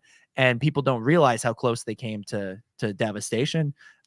So Mon Mothma's booted out, and then you have a new chancellor who is more inclined to, sort of stick their head in the sand about the threats that are out there and not take them seriously, and again lead us more towards the state of the galaxy in The Force Awakens. I mean, since season 1 of The Mandalorian, this era of Star Wars storytelling, what Dave Filoni, Jon Favreau, and the crew have been doing, they've been actively setting up this whole idea of the New Republic being incompetent and what they're doing, and the fact that you just the idea of what happens to Navarro at the end of season 1, and the New Republic doesn't show up. They don't care. And the New Republic is far away and whatever else. They don't really care about us or whatever else. And then that seed leads into, further down the line of just like what's going on with Dr. Pershing and, all that stuff. These shows have been telling the story of really the downfall of the New Republic and what we lead to and things. I think I really am excited about seeing how the story plays out. My only bummer throughout the whole thing of just like, okay, it sucks that as much as I do love the sequel trilogy, it sucks that those movies have already happened, because now these stories are handcuffed into certain things have to happen and certain things can't happen. And the New Republic versus Imperial Remnant War can't get too big. It can't be two things. Otherwise, it messes with what's going to happen with the First Order. And so that's what kind of worries me. But I still am very, very excited because I'm like, okay, there's an opportunity to kind of like screw with that and make the sequel trilogy maybe seem weird in retrospect, but also it could make it seem much better. And it could enhance that story, much like the Clone Wars did for the prequels. So I'm here for it. I want to see where this goes. And they obviously have something that they've like, despite although it's going to retcon the sequel trilogy. No, clearly it's always been playing into the sequel trilogy. This has always been going somewhere. I'm going to say this. I think I've said this before, but I'm going to make sure I say it again. The sequels needs support and buffing.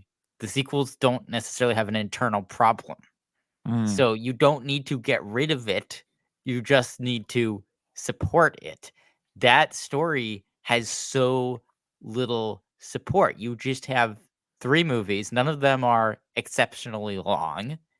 And and Resistance didn't have the goal of just fleshing out more stuff around the main story of the sequels. It was a side story about a new set of characters, and you just had cameos coming in from the characters in the sequels. So there just is so much going on in that era, and there's just little explanation, little character development, and it is in a dire need of more than just some novels here and there to continue fleshing out that story. It needs a really good A+ video game set in that era, and it needs some live action and animated shows and potentially more movies set in that era to do that. And so I think Filoni is creative enough for sure.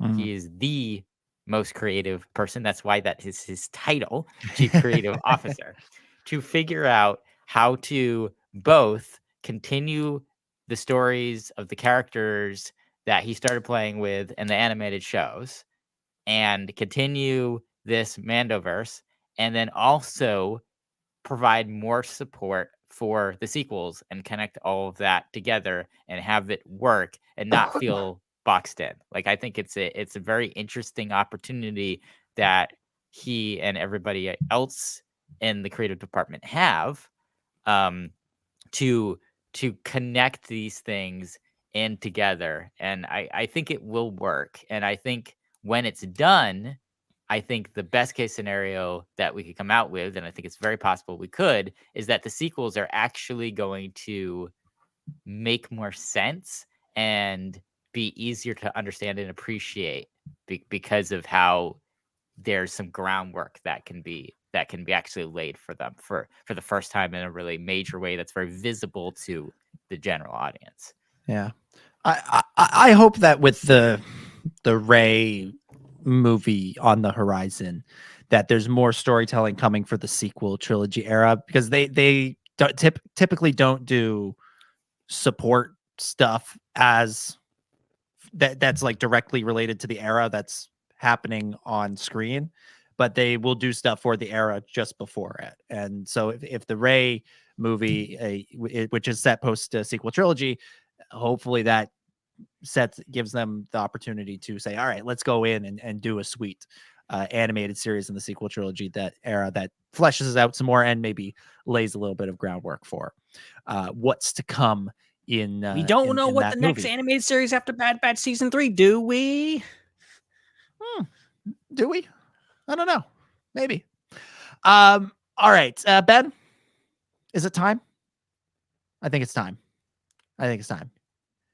It's time for everybody's favorite segment. It's time for Ben's Connection Corner. Connections in the corner with Ben. It's Ben's Connection Corner. Do. How's it going, everybody? All right, Ben, take it away. One last time for Ahsoka. What connections in the corner have you got? One last time. No, actually, no. I'm gonna bring it back next week. I'm just gonna pick some random thing to connect, Ben's Connection because Corner, that's how I roll. Doing connections for Heir to the Empire. Okay, so the Night Sister ceremony at the beginning, I haven't exactly compared the dialogue, but I'm pretty sure it's exactly a 1-to-1 comparison to the Night Sister ceremony that we get with Ventress in, what is that, season 4, I think, of Clone Wars, where Ventress becomes a Night Sister, full-fledged Night Sister, just like Morgan does, which is really cool.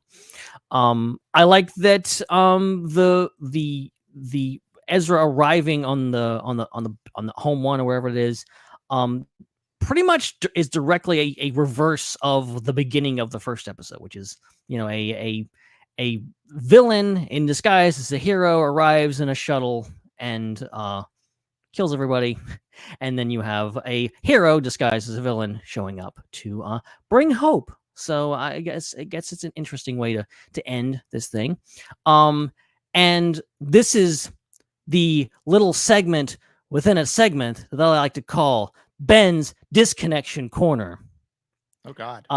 Because there is a full-on, very blatant blooper in this, like, just straight up mistake that they have not fixed yet. I watched just a few days ago. It's still in the episode. They fix these things usually after things. This has been making the rounds, and Disney Plus has not fixed this. Is this like Gene's guy?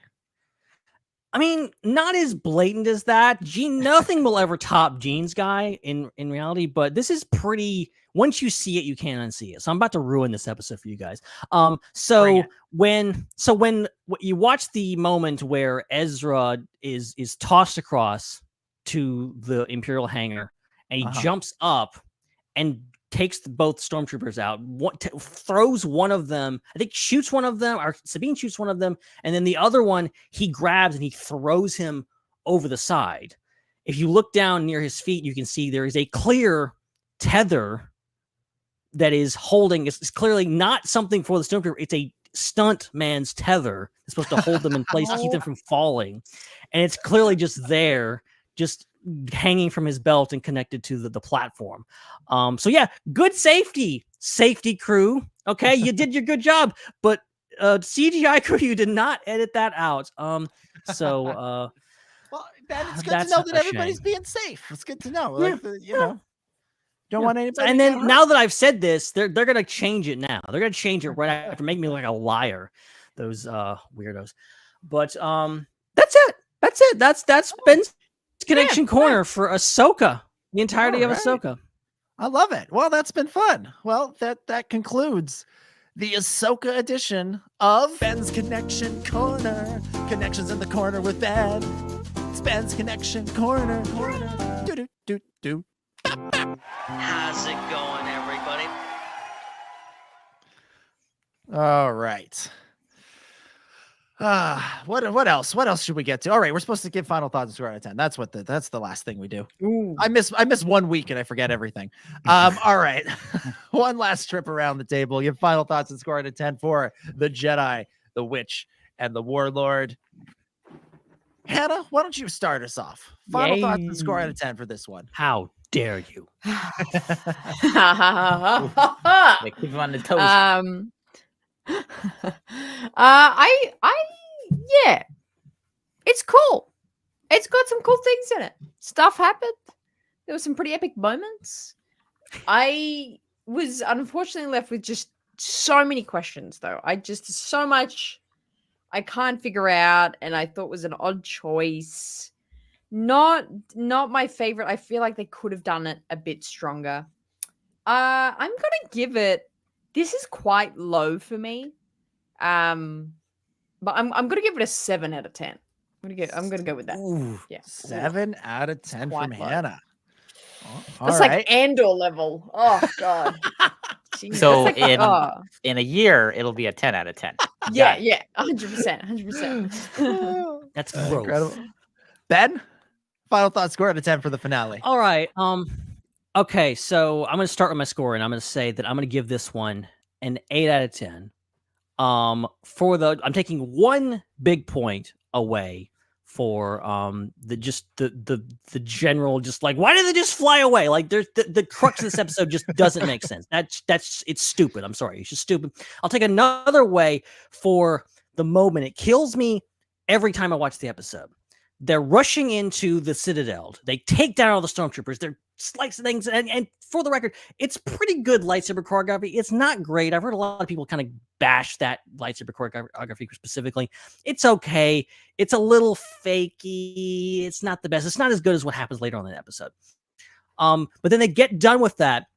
And remember, they're rushing up to stop Thrawn. Time is of the essence. And there's a blatant shot of them just wandering forward, and Ahsoka just crosses her arms. They're just kind of wandering around, looking around, and I'm just like, what are you doing? Why are you just standing there? It kills me. And it's just ultimately, it's just like the director or whoever was saying just like didn't tell the actors, like, there's a sense of urgency here. You're doing something, like things like they could have easily just like changed the angle or whatever else, and like, or just could have ran up, because I know they have to fight the zombie stormtroopers. We didn't even talk about the zombie stormtroopers. I like them a lot. I think that was great. That was cool. But the crux of that, and there's a couple of action bits in there, like Ezra gets grabbed from behind and it's just kind of awkward, like he just lightsaber him in the face. What are you doing, Ezra? Yeah, it's there's some bit of weird action moments. I love action, so when it's not done right, I have to take a point away. So I'm giving this one an 8.5 out of 10. Otherwise, great episode. So you took a whole point away for something, then you took a whole other point away for something, and then you gave it an 8.5. Where'd the 0.5 come from? I didn't even give it an 8.5. An 8. Yeah, you gave it an 8. And then you just gave it an 8.5. I meant 8. I don't know where the 8.5 came from either. That just materialized in my brain. Materialized out of nowhere. Ben's just as instinct as to I amend my score. The 8.5 was a misprint. Chris, over to you. Final thoughts on Chapter 8. I liked this episode. I thought it was great. It was so cool to see the zombie stormtroopers, like, because I've been waiting for that moment while I was watching the whole season, and then we finally got to see it. And really, anytime there are zombies in Star Wars, I think it's amazing. Like, I thought that was great. The Clone Wars had so many like zombie moments in it, and it was just really cool seeing that on screen. It was more of that, like, continuing that universe that the Clone Wars is. This episode felt very Clone Warsy, which makes sense. It's the Clone Wars guy making it. I love that. It was so cool. I love the action. I love the moment with Sabine finally getting over the hump and getting the monkey off her back, getting the quacky monkey lizard off her back, and using the Force in a big way. I thought that was super, super amazing. And I just love how the episode was impactful and climactic, and seemed to have like pretty big stakes. Like, you didn't know, like, hey, we're gonna lose somebody who we're gonna lose, and then it ended up being one of the villains. I loved how I was able to do that, but then also make it very clear that this is like the first skirmish. This is not these characters are probably gonna be coming again in different ways, and we're gonna learn more about them, and the situation is gonna continue evolving, developing, and the stakes are gonna get bigger and bigger and bigger. So I loved having that feeling of it being a launching off point and not necessarily a conclusion, but still a very entertaining situation to watch, with some really cool moments and things in it. So for me, I'm giving it a 9.5 out of 10, and the 0.5 is because Hera and Ezra didn't hug each other. Yeah. Yeah. All right. There you go. All right. I'm gonna echo Hannah and give this one a 7 out of 10. There's a lot in here that I like. I feel like I've hammered a lot of the things that didn't work for me, but there's a lot in there that I like. And I as I said earlier, I think this is a decent finale for a slightly different season. If a lot of the threads that we've been following through this season Follow us on Threads. Follow us on Threads. It felt like they sort of slipped by the wayside, and other things were sort of shoehorned in for the last act of the series. So while I enjoyed the show very much overall, and I didn't dislike watching the finale, I wasn't bored, I wasn't angry, I wasn't throwing stuff at my TV. I did just sort of come away from it going, that could have and should have been better. Something I think the Mandoverse shows, with the exception of season 2 of The Mandalorian, have really struggled with is sticking the landing. And unfortunately, I think this series falls into that as well. So 7 out of 10 for me. Cool stuff in here, but for a slightly different show. Hannah, you look like you have something to say. I have more thoughts. I have more thoughts to add. Go ahead. Why didn't Thrawn shut the front door to his castle house, whatever? The doors were just wide open. They just ran in there. That's how they got in there. No, they used the Force to open them. Oh, did they? I haven't forgotten that. Oh, did they? I thought the doors were just open. Oh, yeah, because they were riding, and it's come back to me. Okay, that's fine. I mean, he didn't lock them. Checks out. That's the problem. He That didn't checks lock out. them. That's Now all right. an 8 out of 10 for Hannah. Now that is resolved. Right? Don't mind me. Oh, it's very funny. All right. Let's get to some of the other news that's been out and about this week. Specifically, this Adam Driver story that's been out there. Adam Driver, he's out promoting this new movie that he made. It's called Ferrari, and he appeared on the Rich Eisen show. And he talked a lot about Ferrari, and he talked about a whole range of other things. And he talked, of course, about Star Wars. And he was asked about, what he knew about Kylo Ren's story when he signed on, if he knew he was playing, quote unquote, Vader 2.0. And this is what he said. This is what Adam Driver said. He said, "I did, yeah, and I had an overall arc in mind that J.J. Abrams wanted to do. His idea was that Kylo's journey was the opposite of Vader's, where Vader starts the most confident and the most committed to the dark side, and then by the last movie, he's the most vulnerable and weak. He wanted to start with the opposite. The character was the most confused and vulnerable, and by the end of the 3 movies, he would be the most committed to the dark side. I tried to keep that arc in mind, regardless if that wound up not being the journey anyway, because it changed while shooting. But I was still focused on that." Rich Eisen then asked Driver to sort of elaborate on that, on how the arc changed and when it changed. Driver said, "With Ryan, he took it in a different direction, but it still tracked with the character. And then with the last one, it changed into being, about them and the dyad and things like that. And it evolved into Ben Solo. That was never part of it. He was Ben Solo from the beginning, but there was never a version where we'd see Ben Solo when I first signed up for it." Interesting stuff from Driver about the way Kylo Ren evolved. I'll say this, I'm not really surprised by that. I remember in the lead up to The Force Awakens thinking, like, we might be getting a different sort of villain in Star Wars. We might be getting a kind of an irredeemable villain, and the trilogy might just have to end with his death, where there isn't a redemption arc. I feel like a redemption is very true to Star Wars. I feel like that's a key theme for Star Wars. So I'm sort of glad they didn't stick with that, if I'm being honest. But I don't know. What do you guys think? What did you guys make of what Adam said in this interview? I just continue to be blown away that there wasn't a really good roadmap in place for the whole trilogy when they were in the process of making The Force Awakens. Like, I understand writing one and then another and then another, but like, it's odd to me that like they would go through the whole process of making The Force Awakens and then just be like, all right, we don't know what's going on next, whatever.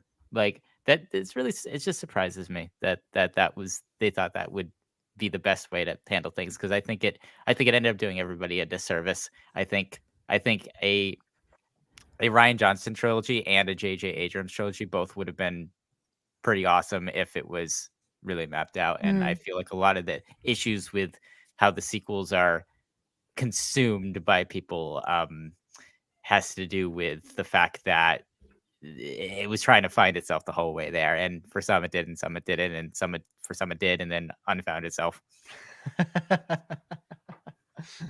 Ben, Hannah, I think it's interesting that you can watch you can watch The Force Awakens now, and ultimately you can see what Adam's talking about here. Like Adam is talking about, like, okay, he starts as a conflicted villain and then becomes more confident. That's his arc in The Force Awakens, straight up. That's him. He starts, he's talking to the mask. I'm being pulled to the light. Grandfather, help me be darker and be more bad like you.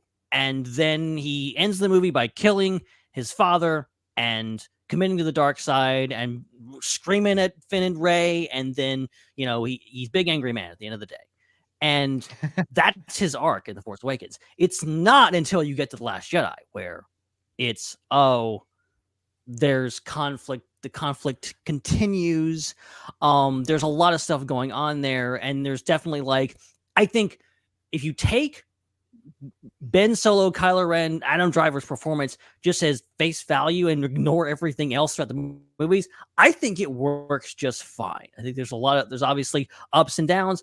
I think he makes it work just from his performance. I think the writing is there most of the time. Obviously, there's a lot of stuff going on around him that doesn't track, at least for me. But ultimately, that's where it lands. I mean, that's ultimately the thing. And it's funny. We ad nauseum talked about the plan or lack of a plan and all this kind of stuff. And, that's just the way stories are. And it's the fact that JJ had an idea. Lawrence Kasdan had an idea. Ryan comes in, he watches things. He sees that amazing scene in The Force Awakens that we all saw, which was Daisy Ridley and Adam Driver having incredible chemistry. And yes, of course, you're going to want to play into that. And And then he takes off from that. And then JJ does the same thing to Ryan, because Ryan sets up the Force connection and everything and just feeds into that with the dyad. So as much as you want to say, yeah, they didn't work together on some things, they also did really work together on a lot of things. They took a lot of ideas and ran with each other's ideas a lot, which I think is commendable. Yeah, I think, when these kinds of interviews come out and they have a brief comment on the sequel trilogy, it helps and it doesn't help.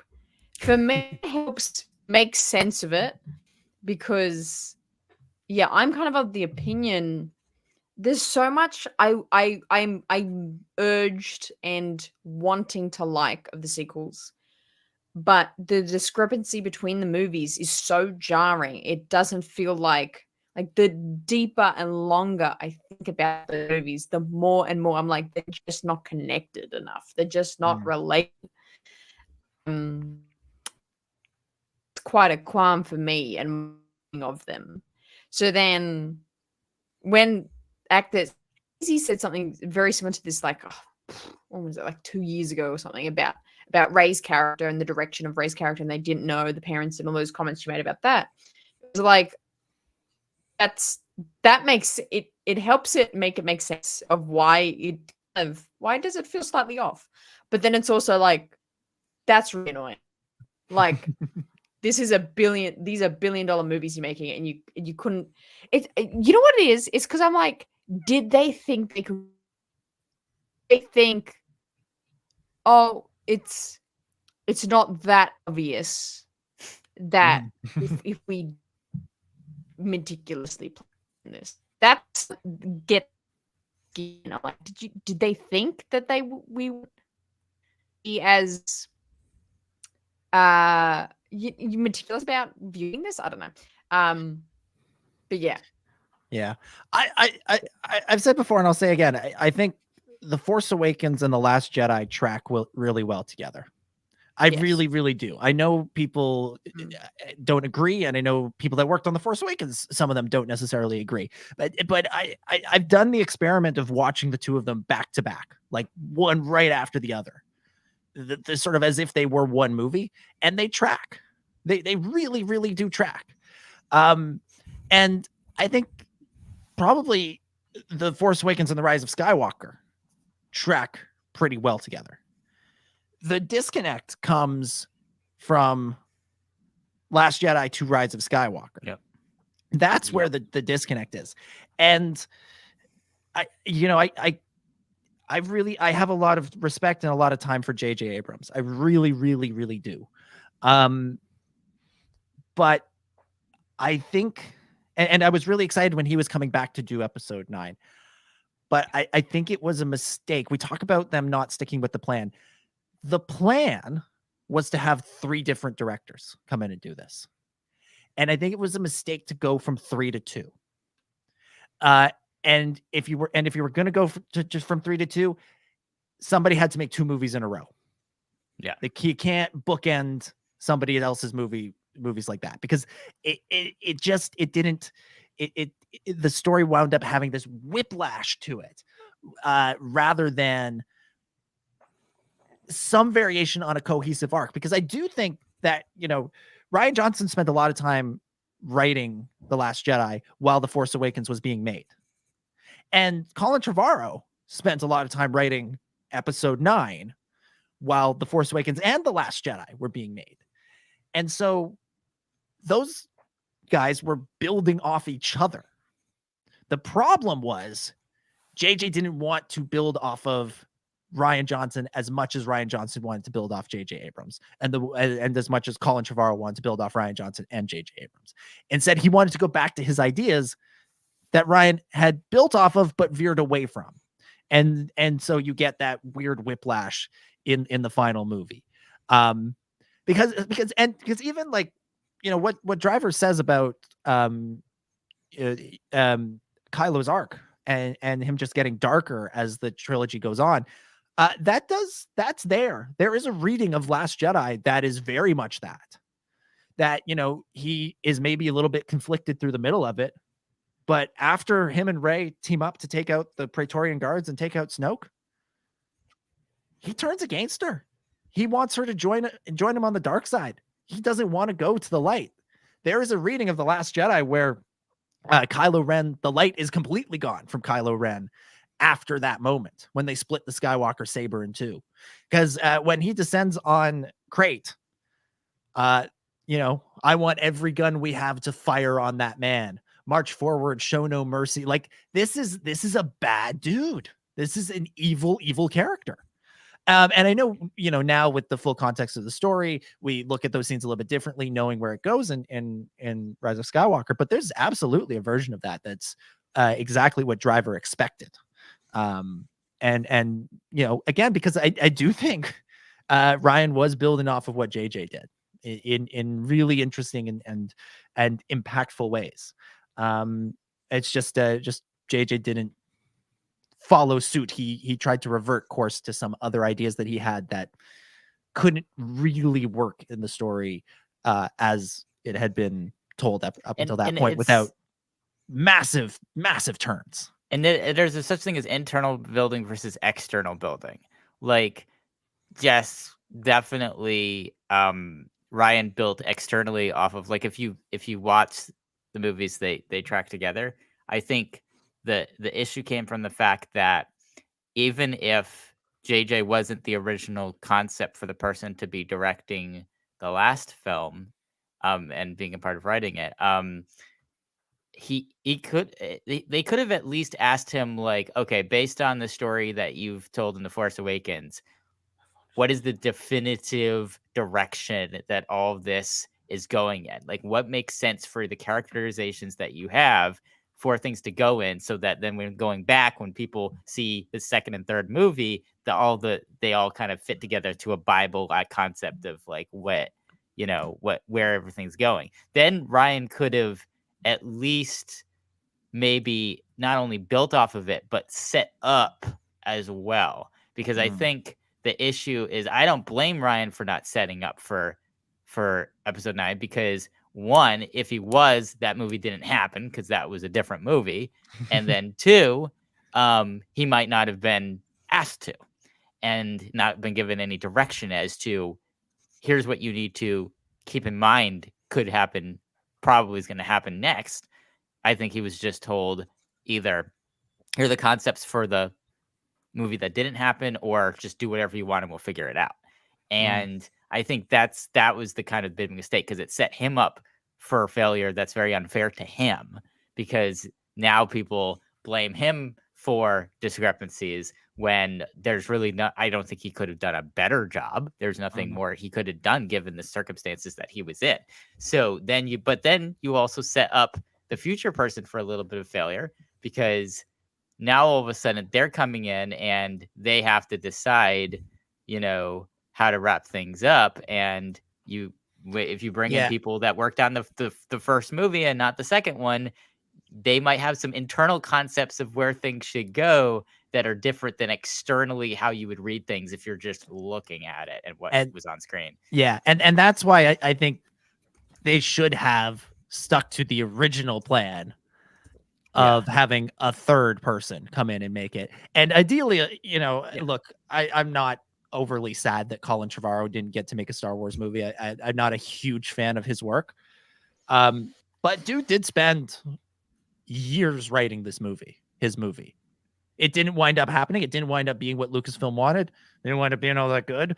But there was a lot of time that was committed to that. And I think if they had chosen a different filmmaker to be the third person, and given that same person the same amount of time as Trevorrow, then they could have done something that built on The Last Jedi and The Force Awakens the way The Last Jedi builds on The Force Awakens, and created something that, again, at the very least, didn't have the whiplash, even if it wasn't the most cohesive. Because look, even when you have one guy as the creative force, the original trilogy changed a lot during production. It changed a lot. It evolves, and maybe there was an endpoint in mind a little bit more clearly, but a lot of stuff changed. And there's stuff that if those movies were coming out now and put under the same scrutiny, people would be raging about the Leia reveal that she's Luke's sister. But that's something we all just accept. but it's sort of out of nowhere in Return of the Jedi. It just happens. Not saying it's bad, but it just kind of comes out of nowhere the same way.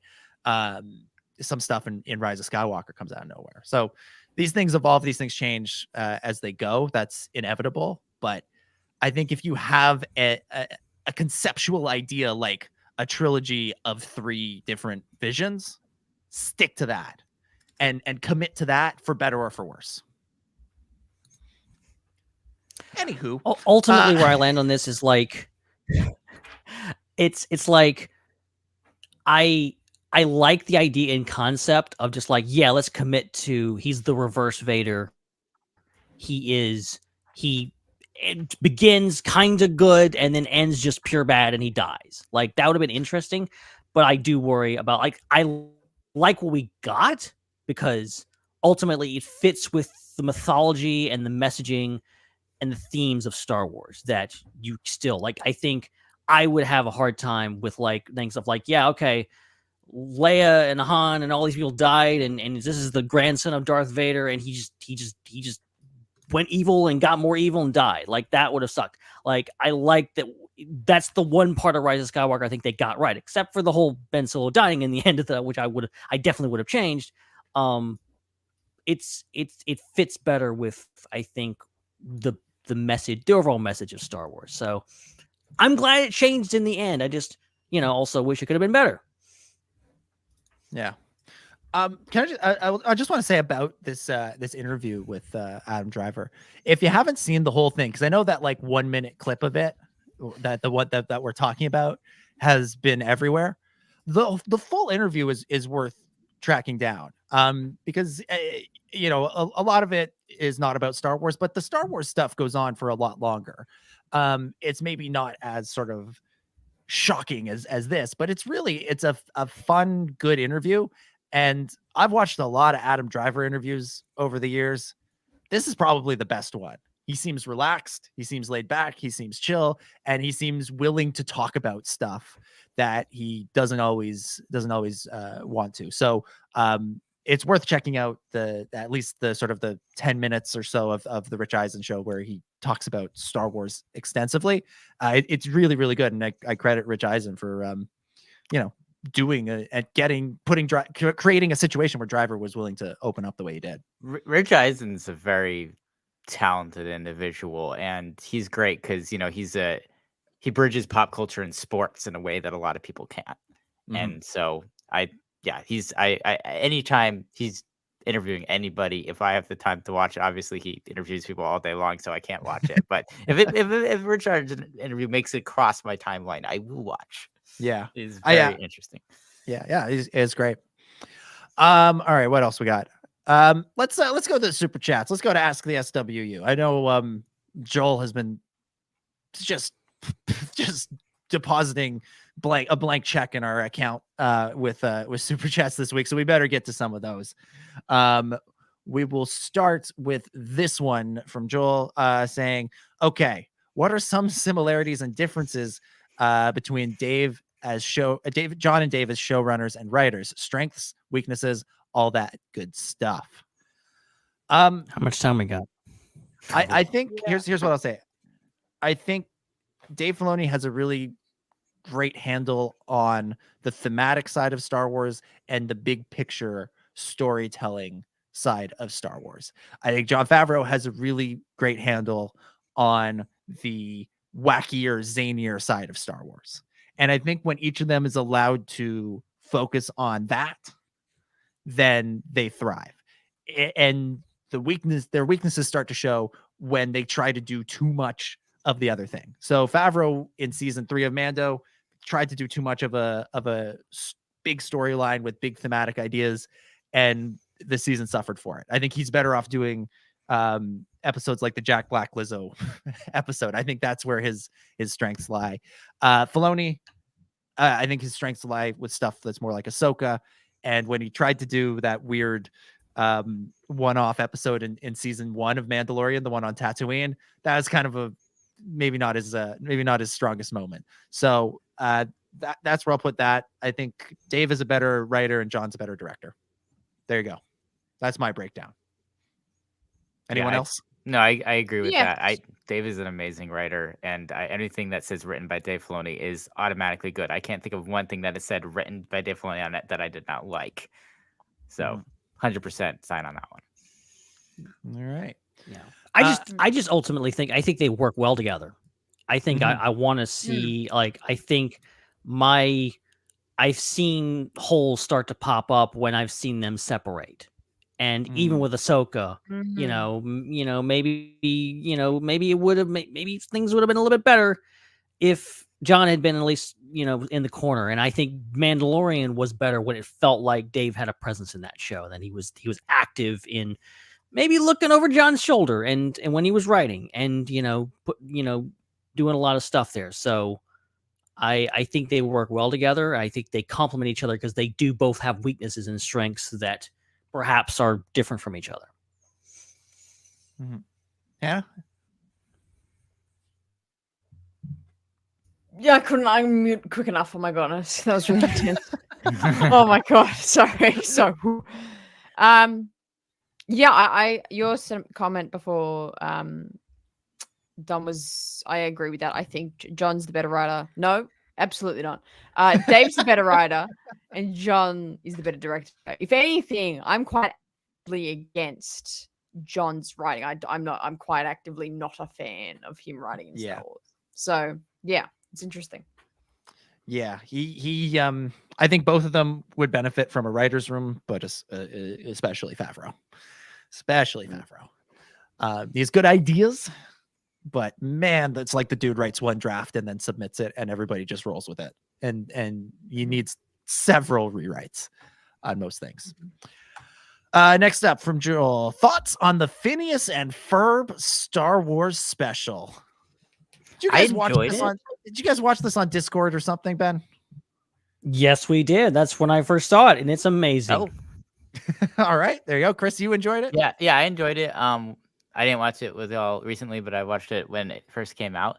I'm not a big fan or watcher of the show Phineas and Ferb, so there's a lot of it that went over my head with the direct kind of references to its own thing. But I thought it was definitely very, very interesting. But it's that type of animated show is not my particular taste. So it's definitely not like my highest ranked of the Star Wars specials that exist out there, personally.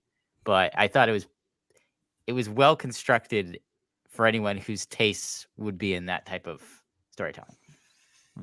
Hannah, have you seen it? No, never seen it. No, it's very American. Phineas and Ferb is very American. Like it's like never really existed here. I don't think it's on been ever on a TV ever here. Okay. Yeah, you guys just are big fans of what is that? Bluey. That's your thing. That's the Bluey. Yeah. Give us the Star Wars Bluey crossover. Come on. Freaking what's the bandit as like Vader? Come on, let's do that. There you go. Yeah, I went through a phase where I really, really liked Phineas and Ferb, and I watched a lot of it. And that's not usually the type of show I watch, but that one really worked for me. So I loved the Star Wars crossover. I don't think I've seen it since it was on, but I remember really enjoying it. Don't ask me what happens in it, though, because I don't remember. Next, also from Joel, for better or for worse, Ahsoka is the prologue of Heir to the Empire, not Heir to the Empire proper, if that makes sense. Yes. Yeah. That season 1 is the most setup-y season I've ever seen of something that also was like entertaining within itself. But man, was that quite the setup for everything. Yeah. Heir to the Empire is the movie, whether they call it that or not. This is just putting the pieces in play. Yeah. Theory for the coffins Thrawn has. There wasn't a space there. There wasn't a pause in that sentence. Just theory for the coffins that Thrawn has. They are not corpses, but actual Night Brothers and Sisters in stasis, waiting to be awakened. Yes, I agree with that. I'm down with that. Yeah. It's kind of either way. It kind of ends up being a similar situation, which is I guess not, because it's like they're not necessarily, if they're Night Brothers and Sisters, they might not necessarily be zombified. No, but they could have powers. Yeah, I got the impression that it was the Night Sisters cargo, that it was their agreement. It wasn't a bunch of dead stormtroopers. It was, we have an agreement to let's take you and your dead Night Sisters with us. So it's either going to be Night Brothers and Sisters alive or dead. Yeah. Either way, it's sort of a new kind of threat that we're not used to seeing, that will, create new obstacles for the heroes, which is exciting. I'm gonna say so. If something, whether it's the Heir to the Empire air quotes movie, or it's another season of The Mandalorian, or it's season 2 of Ahsoka, whatever it is, if we get to see either living or undead Night Brothers and Sisters fighting in a battle on Dathomir in live action, I think that's going to be one of the most visually interesting live action things ever in Star Wars, because that was some of my favorite Clone Wars animation. Was that planet? I thought that planet was animated so amazingly, and just the concept of imagining what that would be like and live action, and a really cool action sequence potentially with either some really creepy, witchy characters or characters that are zombified. That's gonna look really cool. Yeah. Yes, I 100% agree. 100% agree. And I am dying for Star Wars to do more new, interesting visuals. They do that from time to time, but they desperately need to do more. Next from Joel, I do agree that Balin was being set up almost as a dual antagonist to the Mandoverse in general. Who knows how that will go with Ray Stevenson's passing? Yeah, I mean, was he going to be an antagonist, or was he going to be something else? Is he going to be something else? I don't know. There's this transcendent thing going on where he seems to have this esoteric hidden knowledge about the Force that other people don't, and the hinting of the show is that he's on to something that other people aren't seeing. That's kind of the vibe of his character. So I'm very curious what that is fully, and then I'm very curious how that interacts with the rest of the story, because at this moment there's really nothing, like, it puts him on the same journey for a little bit as some of the other characters, because his motivations line up with their motivations, but then how that plays back into the future is anybody's speculation. Like, it's very difficult to calculate what would happen. And I think we've talked about this many times. Like, I hope they can figure out a way to keep that storyline going, because it's so interesting. Yeah, like I don't want to speculate on what they should do, if they should recast or let the character, like, it's almost that to me sort of, I just don't want to do it. I don't want to do it. I'd rather just celebrate what Ray Stevenson did and say that I hope they find some way to continue the story while also honoring him and his legacy. Exactly. So but it's fascinating stuff. Next from Joel, I think Morgan should have lived to go with Thrawn and be Thrawn's assistant, who turns on Thrawn when she realizes he doesn't care about the Night Sister cause and will turn on them. I mean, that's going to be kind of the Great Mothers. Wait, why would she think that he cares about their cause to begin with? That's my question. Because it's like, Thrawn doesn't care about anything but his own dominion. So I think that we're mutually using each other. And I think when two people mutually use each other, very often one or both end up dead. And I think that's what happened. And I think I don't know. I think Morgan was specifically devoted to Thrawn. I think Morgan was she's been with Thrawn for a long time, but I think reconnecting with her roots as she did with Thing, I think that brought up a lot of things. I think the For Dathomir scene, I think, says a lot about her character in regards to like where she might have gone if she had lived. I think, yes, with the relationship between the Great Mothers and Thrawn, completely, there's no love there. That there's no like they like each other. They are absolutely using each other, and I think Morgan might have changed things, but I think that I personally, I think the Great Mothers are going to kill Thrawn. I think that's Thrawn's fate. He's gonna end up pissing them off, and they're gonna kill him. Okay, so I'm gonna say something, and because I'm saying it, I'm gonna ruin Star Wars for everybody if it doesn't happen. Okay. Zombie Thrawn. You know what? I think it would ruin Star Wars if that did happen. It's not off the table. Anything is possible. Anything is possible. Taika Waititi, you heard it. Yeah. And you know, if done right, it could be good, but not high on my personal wish list. I just want that Jon Snow moment. Oh man. All right. Joel also says Dave and George, I think, suffer a little bit from tell, don't show storytelling. A bit more here and yeah. there. I think they're both very talented visual storytellers, which makes it stand out when they don't do it. And I think it's also very much the overall what the word am I looking for? Just what's popular with media, basically. The overall vibe of Western media is tell, don't tell. It's very exposition-y, and you don't really have to process. They try to think for you, and so I think again, it would stand out if it wasn't. Like, I feel like if you're watching like Star Wars Visions and you're watching stuff that isn't Western media, then you see a lot more showing rather than telling and that type of stuff. Yeah, agreed. Next from Joel, he says, like Thanos. I think Thrawn needs Thanos over there. I think Thrawn needs a hard win so people will see him as a great villain. Part of me secretly hopes the Filoni film gets split in two, allow Thrawn one movie to win and then in the next movie to lose. Dark Force Rising. Just make it a trilogy. Make it a trilogy. Just do the whole dang trilogy. Why not? I do. Again, it ties back into what we were saying. Like, we have that if we pay attention to the books, but if you don't, it still needs to happen.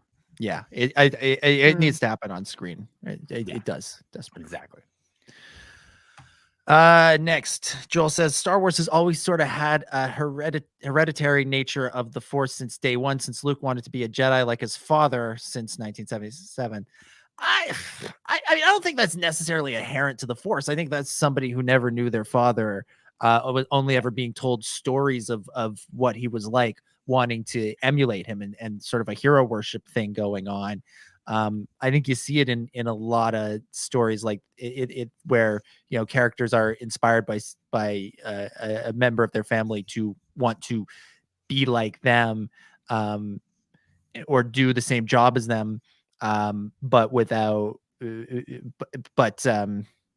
it's not because it's, and people will say, oh, it's in your blood, but it's not literally in your blood. It's just kind of it all comes back to the Force is strong in my family. That's what gives the biggest projection of that idea out, and then that became like technically validated through prequel stuff that happened later. And like Luke says that in Return of the Jedi, the Force is strong in my family. He says that 2 movies later.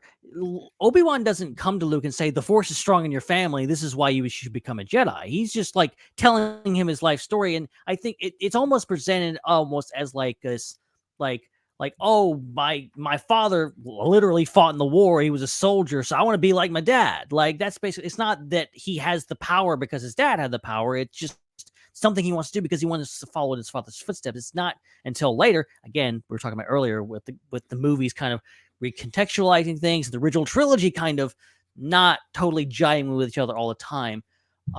It's Return of the Jedi, which introduces the whole idea of, oh, okay, this is a lineage thing. And, you know, Darth Vader really is Luke's father. And so he's the Force runs strong in my family. And also you're my sister and all this kind of stuff. We're one big happy family Force thing. Yeah, I agreed. All right, Joel says, I think if you are to do an irredeemable villain for Kylo Ren, you don't make him Ben Solo and have Han and Leia have a son who they miss and love. I mean, yes and no. I see where you're coming from. Like, that does make it harder to swallow a lack of a redemption arc when he's a direct descendant of our heroes. But I think it could be done. Like, you know, it would take a deft hand and a lot of tact and you know, it would have to have to be a lot of other stuff going on in the series to sort of counteract the darkness of that. But I think it's possible. It's very tragic. It's very dark, but Star Wars can be very tragic and very dark in places. So, I think that sort of thinking is kind of the same thing as if you want to have the Darth Vader, you don't make him Anakin Skywalker, who we've followed and grown to love and appreciate over 2.5 movies. So Star Wars does go there, but it's not an easy feat. And finally, from Joel, I'm convinced Lucasfilm proper, Kathleen Kennedy, and the powers that be did not like Ben Solo dying evil and dark, and that's a big reason why Colin Trevorrow got fired. It's possible. I mean, Colin Trevorrow was dealt a very difficult hand, obviously, with the passing of Carrie Fisher. And if you read the Duel of the Fates script, Leia's all through that thing. And I think they didn't know how to bounce back after that. And they couldn't reconcile all the different storylines without Leia. And as a result, they decided to start fresh with someone else.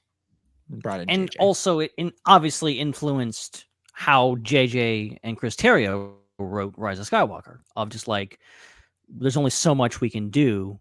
How do we deal with Ben Solo and do with this amount of footage? I mean, and there's so much influence. I think genuinely the reason Rey has essentially the same costume and the same hairstyle in Rise of Skywalker that she did in The Force Awakens is because they were using a lot of deleted scenes with her and Leia, and were repurposing that stuff. So they had to like match it on screen. And so there were so many things that were like super reliant. So you have to, a lot of Rise of Skywalker, yes, could have been better, but you also have to give it in context and be like, they were dealt a really rough hand having to deal with the passing of Carrie Fisher. Yeah. The movie sort of feels like it was made entirely with one arm tied behind someone's back. And there are certain scenes where it feels like both arms were not tied behind someone's back, and they were just making do with the best they could. And I can't fault them for that.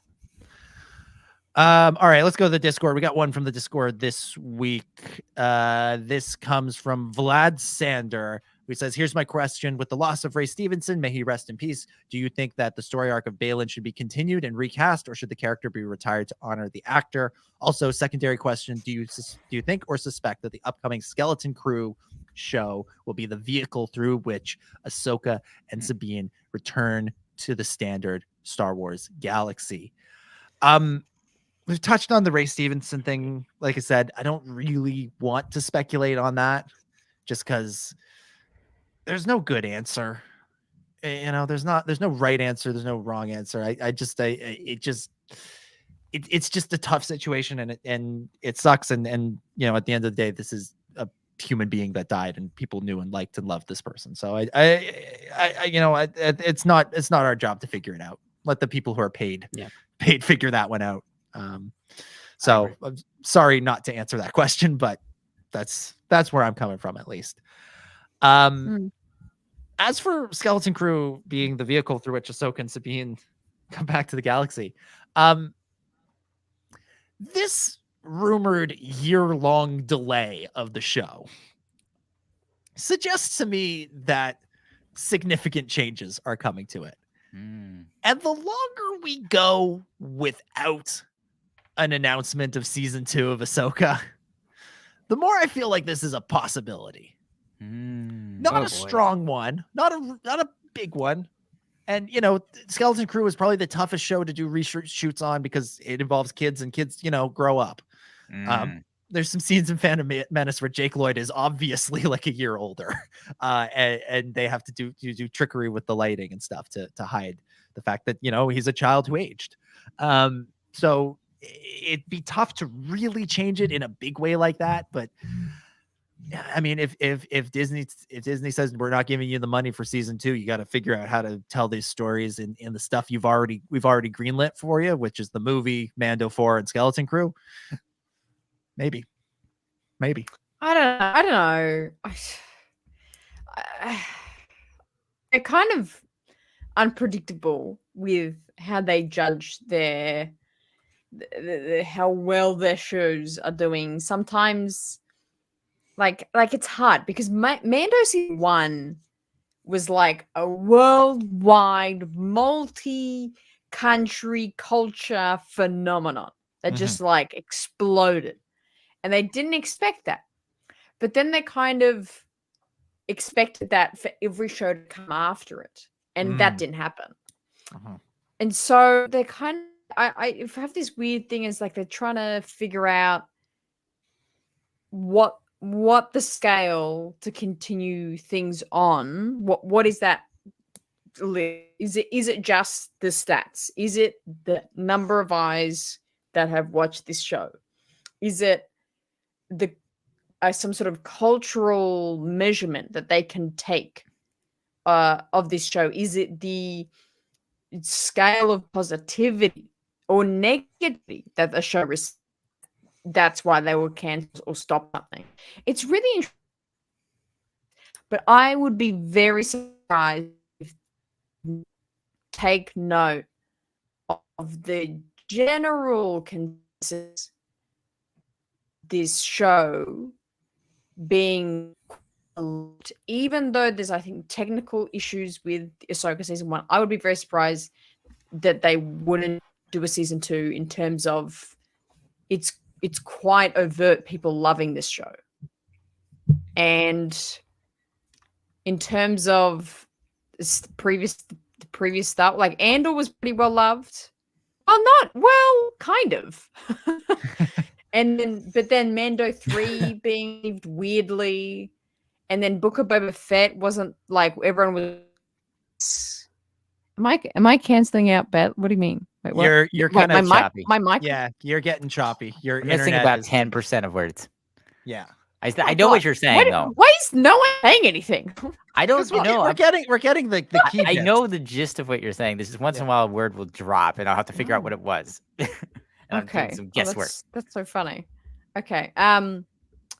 Yeah. Well, in summation, I would be surprised if it isn't, and if they shoehorn stuff into Skeleton Crew, I will almost immediately stop watching Star Wars. I would be extremely upset.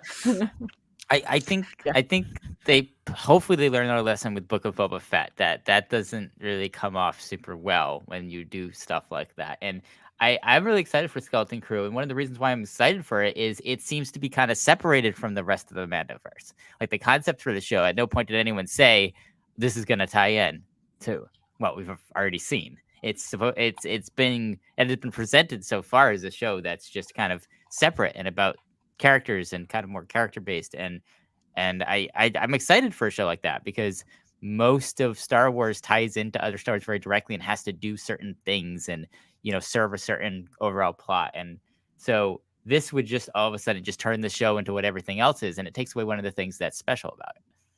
Yeah, I'm not saying I want them to do it, not by any stretch of the imagination. I can see it happening, even if it's a bit of a long shot.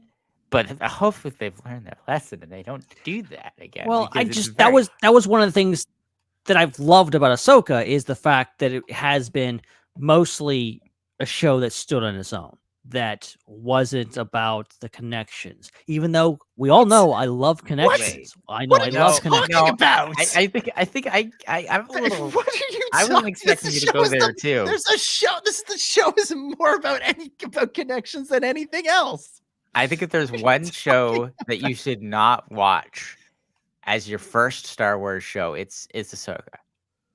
Ahsoka is the last show that you should watch. What I mean by that is it's not connected to the Mandoverse. It's not as connected to the Mandoverse. Yes, of course it's connected to Rebels. Of course they sequel to Rebels. But it's not shoehorning. Din Djarin and Grogu didn't show up. That's the connection. That's the big connection. Yeah. And that's good. They could have done. They could have absolutely done that. And they did it. The Book of Boba Fett, as much as I like that show, it's the most egregious attempt at that. It was clearly of just like, well, people like these characters, so we've got to put them in. And Ahsoka was like, no, we're not doing that. We're ignoring those characters. And that's what I want Skeleton Crew to be. Let's take this from the other perspective, because we've been viewing this one way the entire time, which is Mando has a backdoor pilot for Ahsoka. Mm-hmm. Thrawn's in there being mentioned in Mando to set up Ahsoka. That's the way we've always talked about it. But when you look at the totality of what Mando is, Thrawn's weaved in there a little bit more than that. It would be fair to say that Thrawn is the setup Mandoverse villain, Mandalorian show villain, and that all Ahsoka's doing is just serving the purpose of fleshing out something from the Mandalorian. Yeah. And it's a side thing. I agree. I think from that perspective too. I think that's a very fair way to view it. I do think that's part of it for sure. It's all semantics. They're both good shows. Yeah. I fully anticipate, the main character of Dave Filoni's movie is Din Djarin.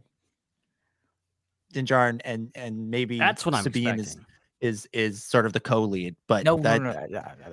And Sabine is the lead.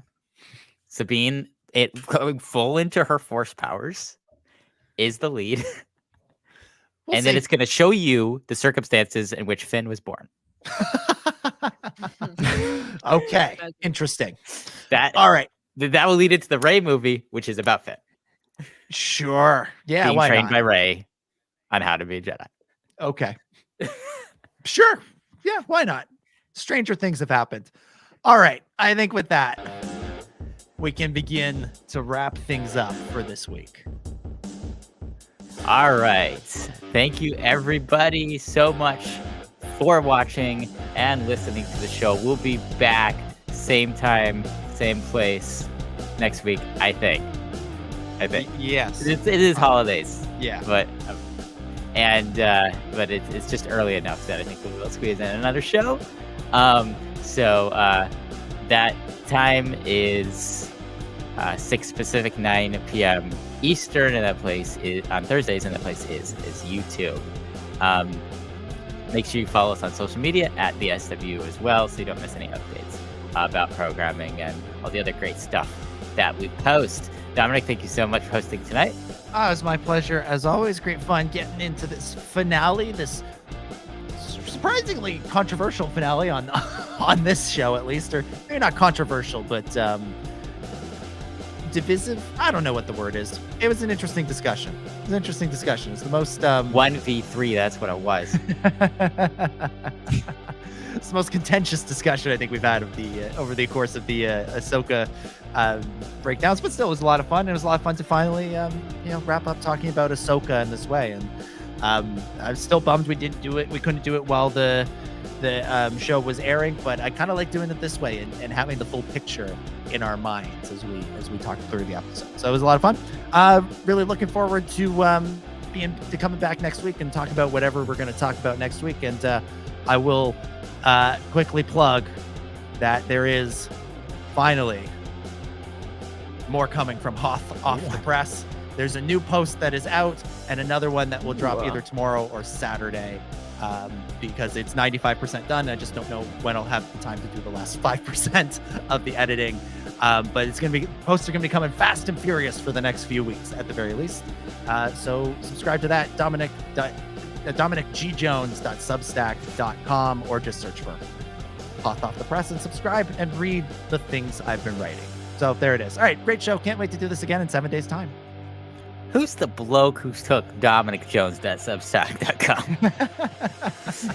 I need to have a talkie with that person. Track that guy down. What are they doing? What sort of Star Trek are they talking about over there? Gosh. All right, get it while it's hot. Let's go. And of course, you can follow Dominic on social media at DominicJ25. Ben, thank you so much for hosting as well. Oh, this was a pleasure as always. It's surprising all the interesting discussion we had about this very interesting episode. And yeah, I'm very sad that our Ahsoka discussion is over, but also, like any good Star Wars story, I think it's given us plenty to talk about for pretty much the rest of our lives. Pretty much, I think we'll be talking about some implication with this show, something about this show forever, because I think there's a lot here, and it's going to have a lasting impact on the Star Wars saga, and I cannot wait to see where it goes next. But in the meantime, you can catch me on Hype Function this week. New episode dropped today. Me and Jeff just talked. I talked way too much about way too many things. And Jeff just lets me. He doesn't cut me off like you guys do. He actually just lets me go, and I embarrass myself. Probably said something I shouldn't have. Probably said multiple things I shouldn't have. So yeah, go listen to that. Go find Hype Function on your podcatchers. It's a great show. Nice. Awesome. And you can follow Ben on social media at Ben Hart with no E. Although some dude named Jammin has taken over those accounts, so a little sus. I don't know anything about that. I don't know who that is. And Hannah, of course, thank you for hosting as well. Thanks for being back. It's great to be back here again for more drama and banter. So it's a good time. I love debating. Even when I cut out, I'm still I'm in going for you. Case in point, right here. Whatever you said where you were, it was perfect until you said you were in, and then redacted. Bye. I'm just not going to say anything. Bye. Bye. You never know what Hannah is in and why this is happening. But if you want to learn more at the Raeside, RAE side, check it out on social media. And YouTube, of course, you can find me on social media at Seek3PO, SEEK 3PO. Make sure you subscribe to this channel, and make sure you subscribe and review if you are listening on a podcast app. Huge thanks to everyone who super chatted. That is Joel. Thank you. You're awesome. And thanks to our channel members. Make sure you head over to that Discord for more discussion after the show and throughout the week. And don't forget to check out Ion Cannon on Monday as Tractor Beam, Tales from Beyond the Galaxy, and the Raeside as well on the Star Wars Underworld Network. And last but not least, make sure you follow us on Threads. Extremely important. We'll track you down if you did not Very important. have a bounty on you. We have your chain. Very code. important. All right. We'll be back next week. Until then, for Dom and Hannah and Ben, my name is Chris, and may the Force be with you.